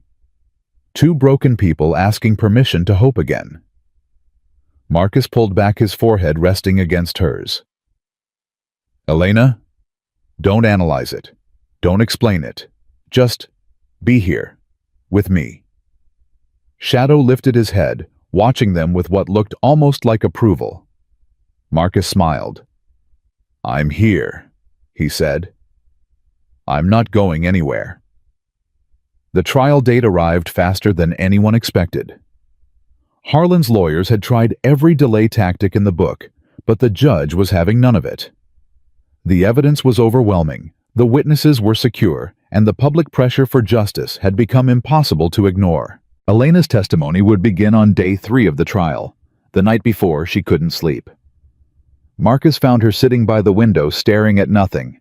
Nervous. Terrified, she admitted. I've been preparing for this for 3 years, and now that it's here, you're afraid you'll fail. I'm afraid it won't matter, that Harlan will find a way to walk, that everything my father died for will be for nothing. Marcus sat beside her. It won't be for nothing. You don't know that. I know you. I know what you've been through. I know how hard you've fought to get here. He took her hand. And I know that whatever happens tomorrow, you've already won. How can you say that? Because the truth is out. The world knows what Harlan did. Even if he somehow escapes justice in that courtroom, his reputation is destroyed. His network is in ruins. His friends are running for their lives. Marcus squeezed her fingers. You did that, Elena. You and your father, together. Tears streamed down her face. I wish he could see this. He can, somewhere. Marcus wiped a tear from her cheek. I have to believe that. Otherwise, none of this makes sense. Elena leaned into him. Stay with me tonight, please. I'm not going anywhere. They sat together until dawn, watching the darkness give way to light. The courtroom was packed. Media from across the country had descended on Helena for what was being called the trial of the decade. Cameras lined the hallways. Reporters shouted questions at anyone who looked official. Elena walked through the chaos with her head high, Marcus at her side. Shadow left with Evan at a nearby safe house. Mercer met them at the security checkpoint. Are you ready? As I'll ever be. Remember, stick to the facts. Don't let the defense bait you into emotional reactions. If they object, wait for the judge's ruling before continuing. I know the drill. And Elena, Mercer hesitated. Your father would be proud. Her throat tightened. Thank you. They entered the courtroom. Harlan sat at the defense table looking every bit the respected public servant he had pretended to be for 30 years. His eyes found Elena as she walked to the witness stand, and for a moment his mask slipped. Pure hatred. Then the mask was back, and he was smiling at the jury like a kindly grandfather. The prosecutor approached. Ms. Cross, please state your full name for the record. Elena Marie Cross. And your relationship to the defendant. I was a detective in Pine Ridge County. Sheriff Harlan was my superior. Ms. Cross, can you describe the events of the night you were attacked? Elena began. She told the story exactly as it had happened, her voice steady, despite the terror that lurked beneath. The phone call from Tucker, the ambush at the farm, waking up on the tracks with the train coming. The jury listened in horrified silence. And what happened next? The prosecutor asked. A man pulled me off the tracks moments before the train arrived. His name is Marcus Stone. He's a Navy SEAL. Where is Mr. Stone now? Elena glanced at the gallery. Marcus sat in the front row, his face calm but alert. He's here, in this courtroom. And after Mr. Stone rescued you, we fled into the forest. Harlan's men pursued us. We took shelter in an old ranger station, where we were joined by Evan Marsh, a forest ranger. From there, we made our way to a fire watchtower, where we held off Harlan's forces until federal help arrived. Ms. Cross, do you have evidence connecting Sheriff Harlan to this attack? I do. Elena reached into her jacket and pulled out a folder. In addition to the memory card containing financial records and witness testimony, I have this. She handed the folder to the prosecutor. What is this document? It's a communication log from Harlan's personal computer. It shows orders sent to Deputy Tucker on the night I was attacked. The orders explicitly state, and I quote, "Handle the cross problem permanently." The courtroom erupted. Harlan's lawyers jumped to their feet objecting. The judge banged her gavel. Order? I will have order in this court. The prosecutor continued. Ms. Cross, how did you obtain this document? It was recovered from Sheriff Harlan's home office during the federal search following his arrest. I was given access as part of the prosecution's evidence disclosure. The defense attorney stood. Your Honor, we were not provided with this document. It was included in the evidence package delivered to your office 3 weeks ago. The prosecutor interrupted. If your team failed to review it, that is not our problem. The judge nodded. Overruled. The witness may continue. Elena looked at Harlan. This document proves that Sheriff Harlan ordered my murder. Not his subordinates. Not anyone else. Him. Personally. Harlan's face went white.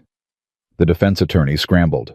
Ms. Cross, isn't it true that you have a personal vendetta against Sheriff Harlan? Objection. Relevance. Goes to witness bias, Your Honor. I'll allow it. The witness will answer. Elena turned to face the defense attorney. My father was Daniel Cross. He was a journalist investigating Sheriff Harlan's corruption. 3 years ago, he was murdered. His death was staged to look like a car accident. That's speculation. It's fact. We have the confession of the man who sabotaged his brake lines. We have the payment records from Harlan's personal account. We have everything. The defense attorney's face reddened. You expect this jury to believe? I expect this jury to look at the evidence. Elena's voice was steel now. Not speculation, not vendetta. Evidence, documents, testimony, facts. She pointed at Harlan. That man ordered the murder of my father because he was afraid of the truth. And when I picked up my father's investigation, he tried to kill me too. She leaned forward. But I'm still here, and so is the truth. The courtroom was silent. The judge cleared her throat. Does the defense have any further questions for this witness? The defense attorney looked at Harlan, who was staring at Elena with something close to fear in his eyes. No further questions, Your Honor. The witness may step down. Elena walked back to the gallery on legs that felt like water. Marcus caught her arm as she sat beside him. You were incredible. I was terrified. That's what made it incredible. The trial continued for another 2 weeks. Witness after witness took the stand. Former associates of Harlan who had turned state's evidence. FBI forensic specialists who authenticated the documents.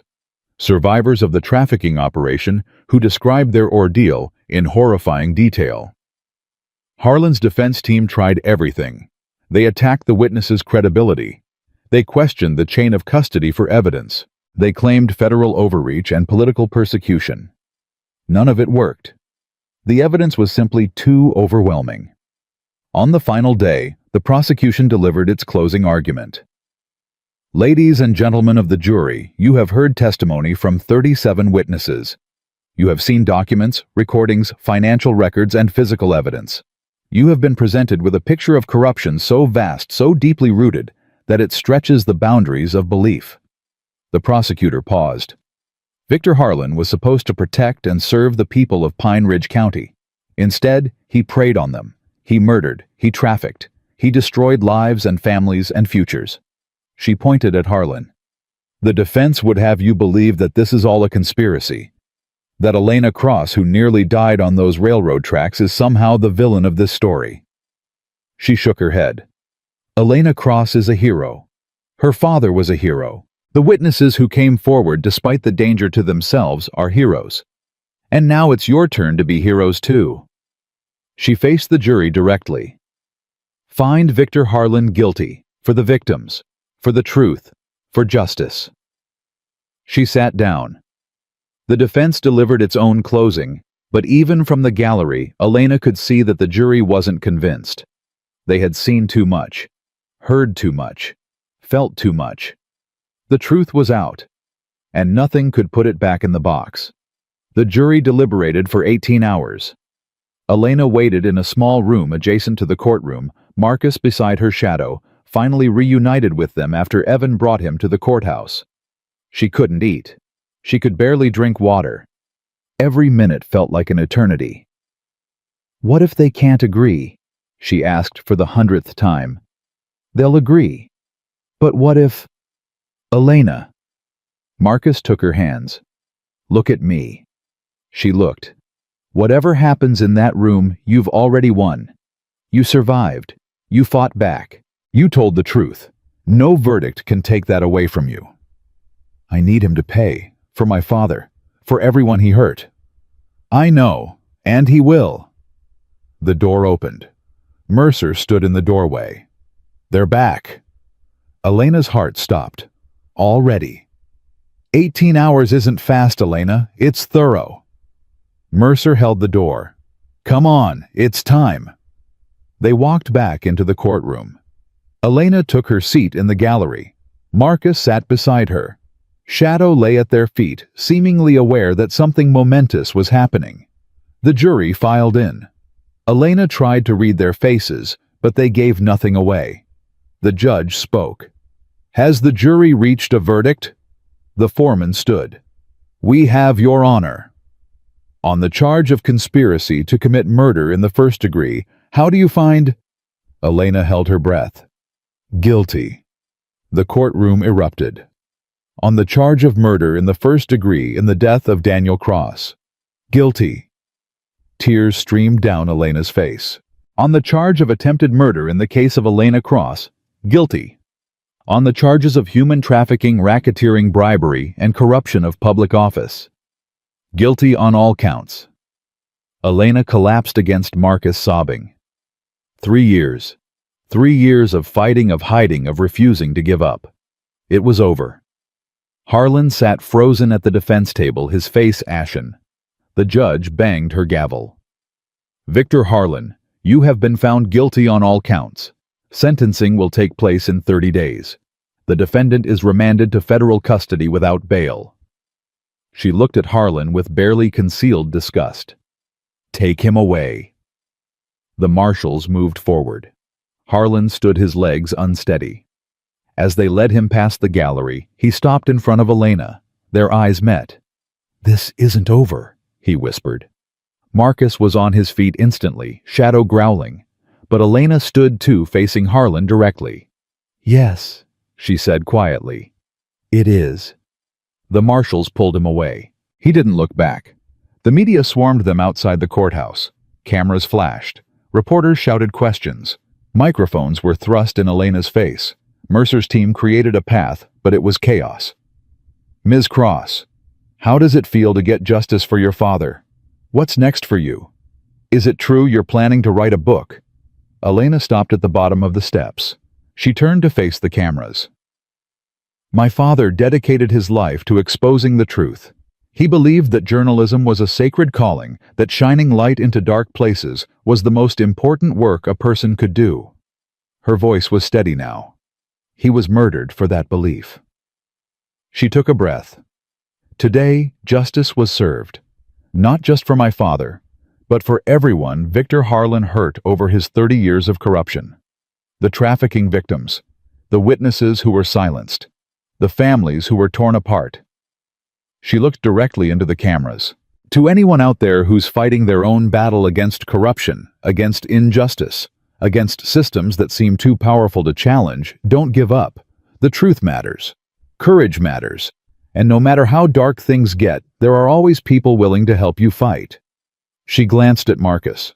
Sometimes they show up when you least expect them. She turned and walked away. Marcus fell into step beside her. That was quite a speech. I meant every word. I know you did. He took her hand. So what now? Elena stopped walking. She looked at the courthouse behind them, then at the mountains rising in the distance. Now we live, she said. Really live, not just survive. And how do we do that? Elena smiled. I have a few ideas. She kissed him right there in front of the cameras, the reporters, everyone. For the first time in 3 years, she didn't care who was watching. She was free. 2 weeks later, they stood before her father's grave. It was a simple headstone in a quiet cemetery on the outskirts of Pine Ridge. Elena had visited it many times over the years, but this was different. This time she came with good news. Hey, Dad, she said softly. It's me. Marcus stood back, giving her space. Shadow lay in the grass nearby. I did it. We got him. Harlan's going to spend the rest of his life in prison for what he did to you. To all of us. Tears fell, but they were different now. Not tears of grief or rage. Tears of release. I wish you could have seen it. The trial, the verdict, all of it. You would have been so proud. She laughed through her tears. Or maybe you would have been annoyed that I got more headlines than you ever did. She touched the headstone. There's someone I want you to meet. She gestured for Marcus to come forward. He approached slowly, respectfully. Dad, this is Marcus. He saved my life. More than once. She glanced at him. He's a good man. The kind you would have liked. Marcus crouched beside her. Mr. Cross, he said quietly. I never had the chance to meet you, but I know your daughter. And I know that anyone who raised someone as strong and brave and determined as Elena must have been one hell of a man. He paused. I promise to take care of her, for as long as she'll let me. Elena's heart swelled. She leaned against Marcus, looking at her father's name carved in stone. We're going to be okay, Dad. Both of us. She stood. I love you. Always. They walked back to the truck hand in hand. Shadow bounded ahead, chasing something only he could see. Elena looked back once at the cemetery. Then she climbed into the truck and they drove away. Toward the mountains. Toward the future. Toward whatever came next.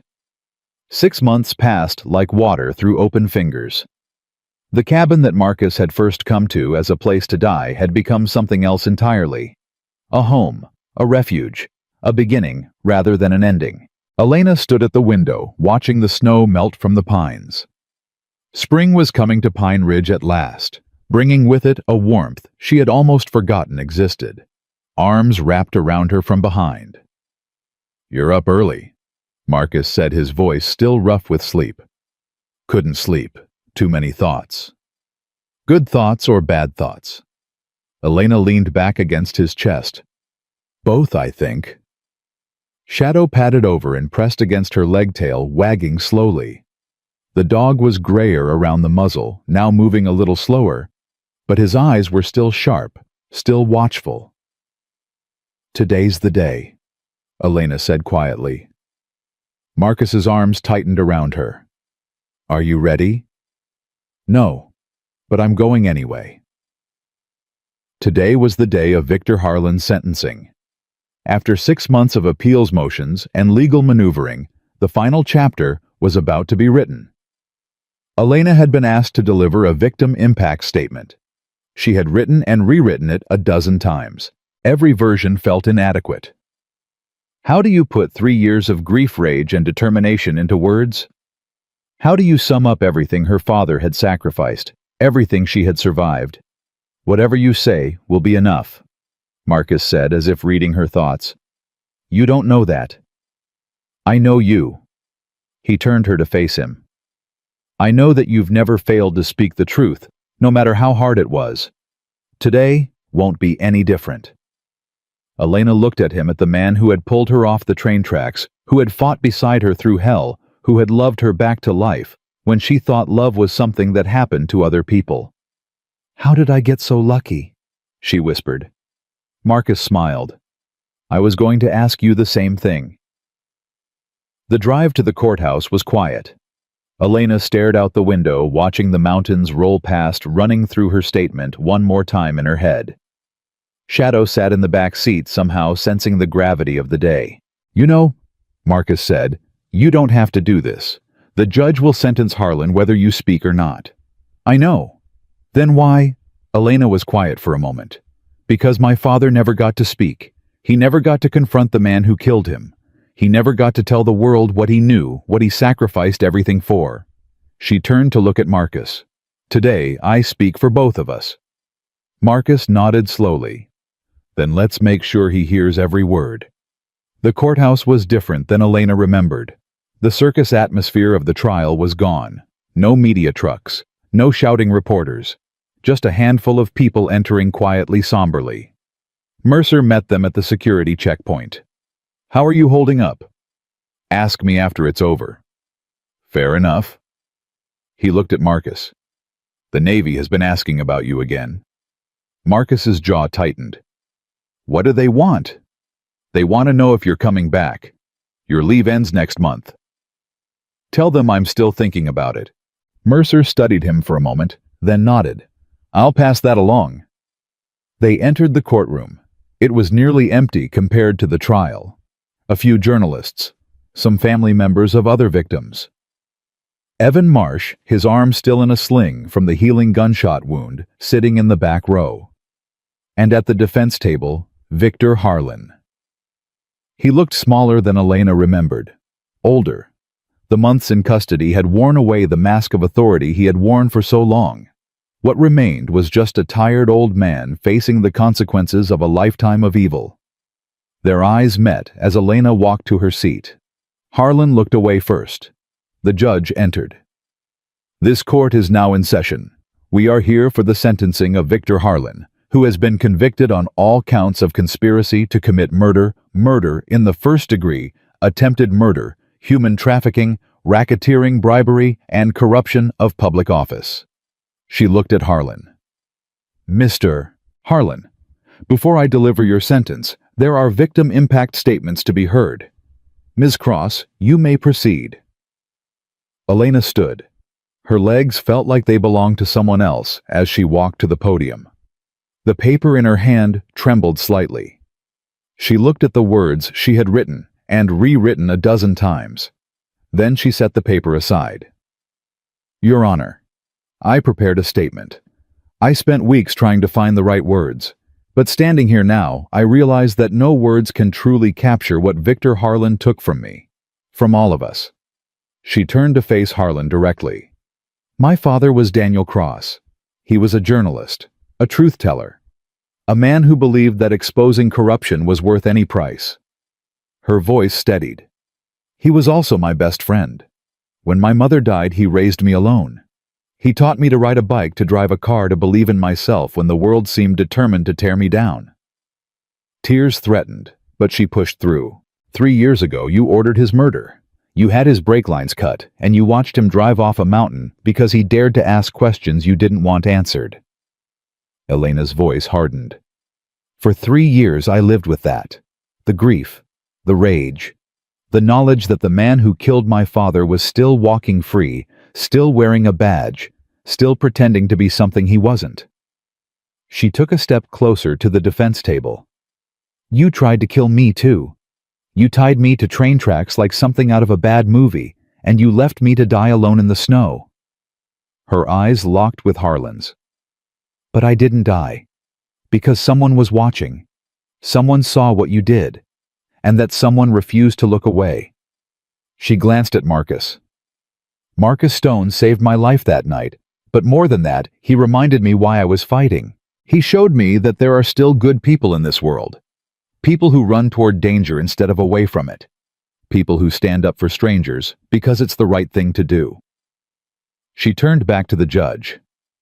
"Your Honor, I don't have words adequate to describe what Victor Harlan took from me. But I do know this: his actions didn't just destroy lives. They destroyed trust. Trust in law enforcement. Trust in justice. Trust in the idea that the people sworn to protect us will actually do so." Her voice rose. Today you have a chance to begin rebuilding that trust. To show the world that no one, not even a decorated sheriff, is above the law. To send a message that corruption will be exposed, that murderers will be punished, that the truth will always find a way to light. She straightened. My father died believing in that message. I've lived my life fighting for it. And I will continue fighting for it every day, for as long as I breathe. She looked at Harlan one last time. You didn't break me. You didn't silence me. You didn't win. She walked back to her seat. Marcus took her hand as she sat down. That was perfect, he whispered. I meant every word. I know. The judge called other victims to speak. One by one they came forward. Family members of people Harlan had killed. Survivors of his trafficking operation. Former colleagues who had been threatened into silence. Each story was different, but they all carried the same weight, the same grief, the same demand for justice. When the last statement was finished, the judge turned to Harlan. Mr. Harlan, do you have anything to say before I deliver your sentence? Harlan stood slowly. For a moment, he just looked at the courtroom, at the faces of the people he had hurt, at the wreckage of the life he had built on lies and blood. Your Honor, he said, his voice hoarse. I devoted 30 years to law enforcement. I served this community. That's not what I asked, the judge interrupted. Do you have anything to say about your crimes, about the lives you destroyed? Harlan's mask slipped. They don't understand, he said, his voice rising. None of them understand. I kept this county safe. I did what had to be done. What had to be done. The judge's voice was ice. You murdered a journalist. You trafficked human beings. You tried to kill a young woman because she dared to seek justice for her father. She leaned forward. That is not law enforcement. That is tyranny. Harlan's face twisted. You have no idea what it takes. I've heard enough. The judge straightened.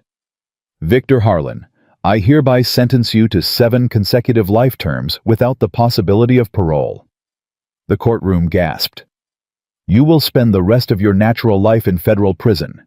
You will never again draw a free breath. You will never again harm another innocent person. She slammed her gavel. This court is adjourned. Harlan stood frozen for a moment. Then the marshals moved forward to take him away. As they led him past Elena's row, he stopped. This isn't justice, he hissed. This is revenge. Elena stood to face him. No, she said quietly. This is both. They led him away. Elena watched him go, waiting for the surge of triumph she expected to feel. It didn't come. Instead, she felt something else. Something she hadn't expected. Peace. Outside the courthouse, Mercer found them. It's over, he said. Harlan will die in prison. His network is dismantled. The trafficking operation has been shut down across 5 states. Elena nodded slowly. What about the others? His accomplices? Tucker got 20 years. The judges and prosecutors who are on his payroll are facing their own trials. The whole system is being cleaned out. It should never have gotten this far.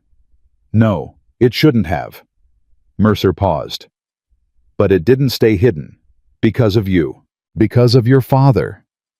He extended his hand. Thank you, Elena, for not giving up. She shook it. Thank you for believing me. Mercer turned to Marcus. The Navy is still waiting for your answer. Marcus looked at Elena. Something passed between them without words. Tell them I'm done, Marcus said. I'm not going back. Mercer's eyebrows rose. You're sure? I'm sure. Marcus put his arm around Elena. I've found something worth fighting for right here. Mercer smiled slightly. I'll pass that along. He walked away. Elena turned to Marcus. You didn't have to do that. The Navy is your life. The Navy was my life. Past tense. He cupped her face in his hands. I've spent 15 years running toward danger. I'm not going to spend another 15 running away from peace. But what will you do? I don't know yet. Something that matters. Something that helps people. He smiled. Maybe I'll write a book.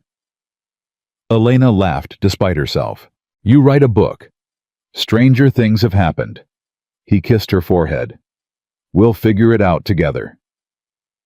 Evan Marsh approached them, moving carefully with his injured arm. Hell of a day, he said. Hell of a 6 months, Marcus replied. Can't argue with that. Evan looked at Elena. I just wanted to say your father would be proud. What you did in there. It was something else. Elena's eyes misted. Thank you, Evan. For everything. Hey, I'm the one who almost got killed trying to make a radio call. You two did the hard work. That radio call saved our lives. Then I guess we're even. He extended his good hand. Take care of yourselves. And if you ever need a forest ranger, we know where to find you. Evan nodded and walked away. Shadow pressed against Elena's leg, whining softly. She knelt down and wrapped her arms around the dog. Good boy, she whispered. Such a good boy. Shadow's tail wagged. Marcus watched them with something warm in his eyes. So what now? He asked. Elena stood. Now we go home. The drive back to the cabin was different than the drive to the courthouse. The weight was gone, the fear, the uncertainty. All of it lifted. Elena watched the mountains pass by, feeling something she hadn't felt in 3 years. Hope. I've been thinking, she said, about my father's story. The investigation he never got to finish. Marcus glanced at her. You want to complete it? I want to publish it. Everything he gathered, everything I added. The whole truth from beginning to end. She paused. A book. A real book. That's a big undertaking. I know, but it feels right, like finishing what he started. She turned to look at Marcus. Would you help me? Help you how? Tell your story. The parts you saw, the things you did. Not as a Navy SEAL, but as a witness. Marcus was quiet for a long moment. My story isn't pretty, he said finally. Neither is mine. People might not like what they read. People don't always like the truth. That doesn't make it less important. Marcus considered this. Rodriguez and Patterson, he said quietly. Can I talk about them too? Elena reached over and took his hand. You can talk about anything you want. This is about truth. Remember? All of it. He nodded slowly. Okay, I'll help you. She squeezed his fingers.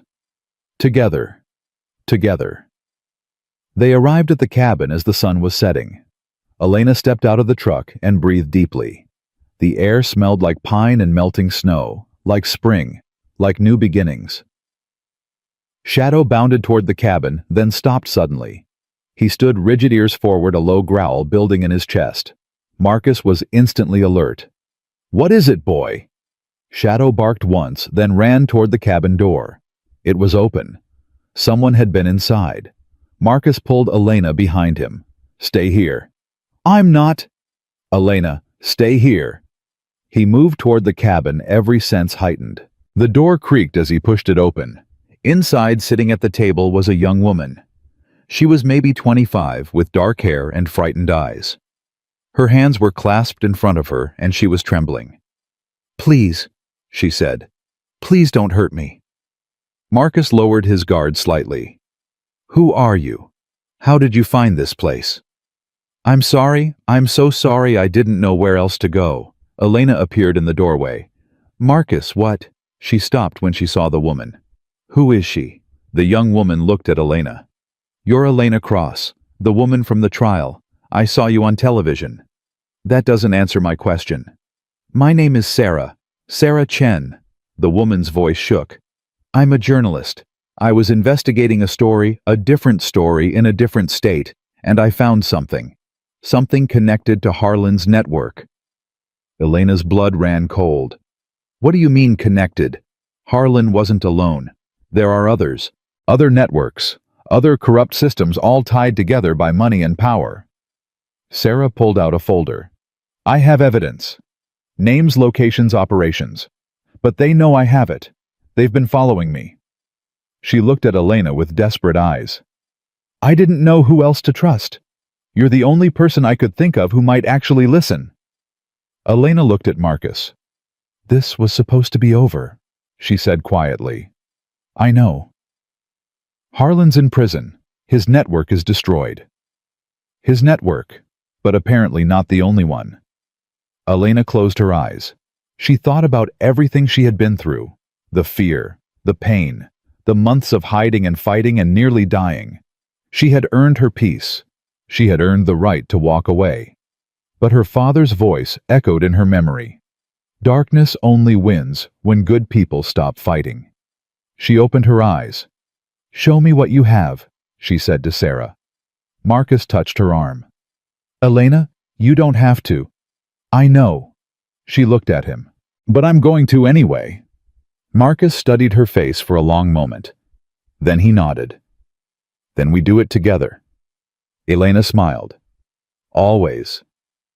She sat down across from Sarah Chen and opened the folder. Inside were documents, photographs, financial records, a web of corruption that stretched far beyond anything Harlan had touched.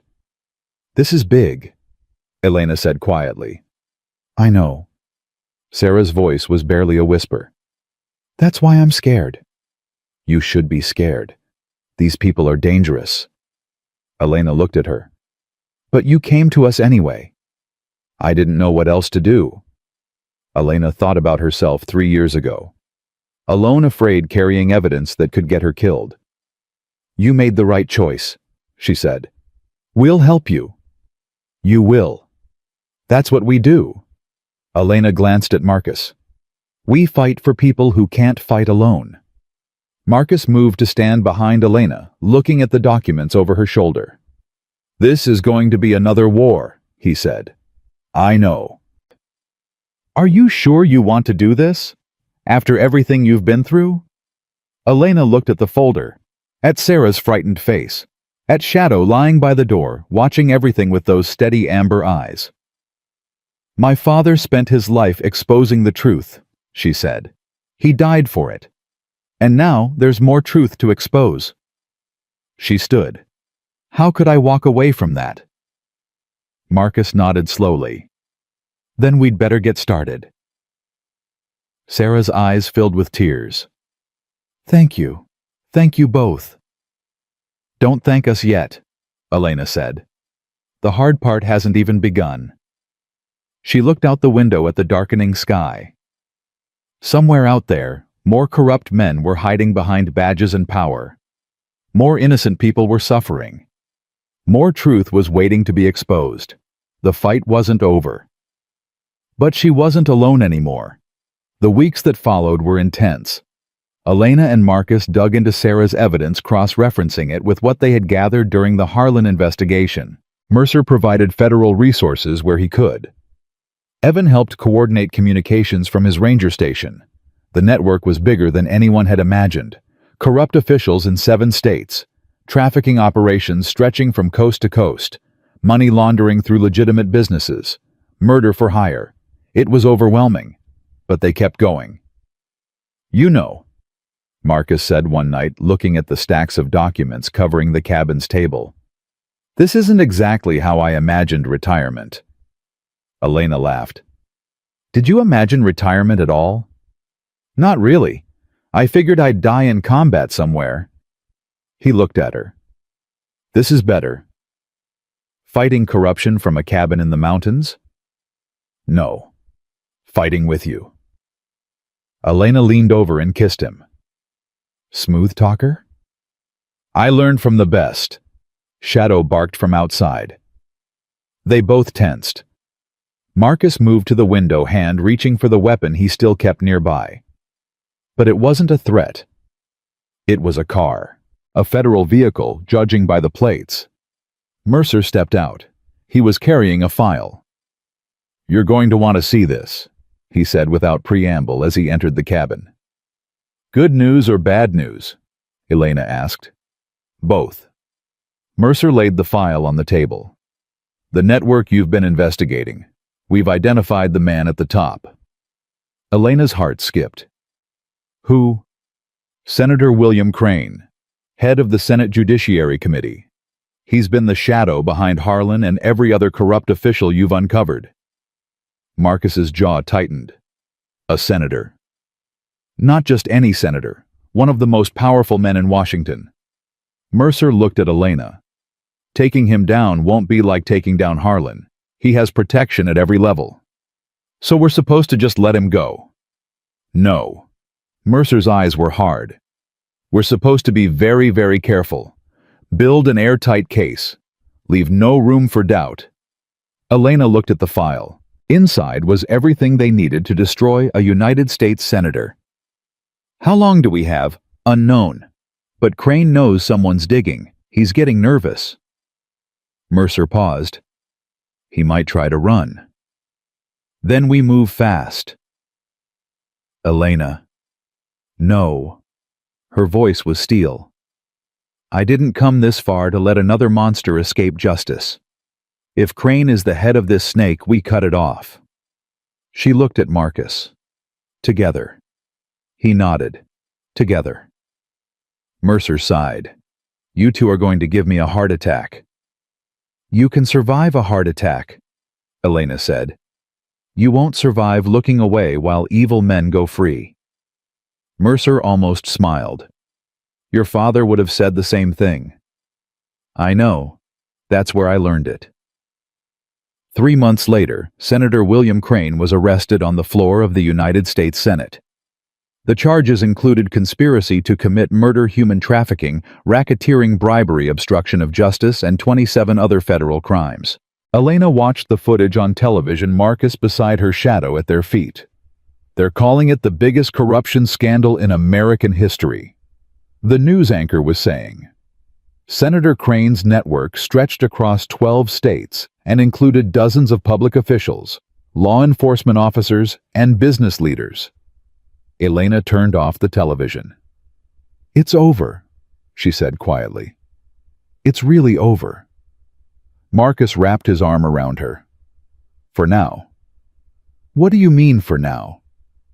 I mean there will always be another fight, another network, another corrupt official who thinks they're above the law. And what do we do about that? Marcus looked at her. We do what we've always done. We fight back. We expose the truth. We stand up for people who can't stand up for themselves. Elena leaned into him. That sounds exhausting. It is. Then why do it? Marcus thought for a moment. Because someone has to. And because... He paused. Because it's the only way I know to honor the people I've lost. Rodriguez, Patterson, your father. They didn't die so we could sit back and let evil win. Elena's eyes glistened. I love you, she said quietly. I love you too. They sat together as the sun set, two people who had found each other in the darkness and refused to let go.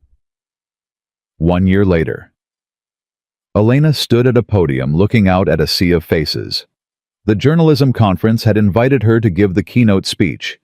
Her book, co-authored with Marcus, had become a bestseller, exposing the corruption that had killed her father and so many others. Now she was here to talk about what it all meant. My father used to say that journalism isn't just about reporting facts. It's about shining light into dark places. It's about giving voice to the voiceless and power to the powerless. She paused. He was killed for believing that. But his death didn't silence the truth. It only made it louder. She looked at the audience, Each of you carries that same responsibility. To seek the truth no matter how dangerous. To speak it no matter how powerful the opposition. To never ever give up. Her voice rose. There will always be corrupt men who try to silence you. There will always be systems designed to protect the guilty. There will always be moments when giving up seems easier than fighting. She straightened. In those moments, remember this darkness only wins when good people stop fighting. As long as you keep fighting, the light will always find a way through. The audience erupted in applause.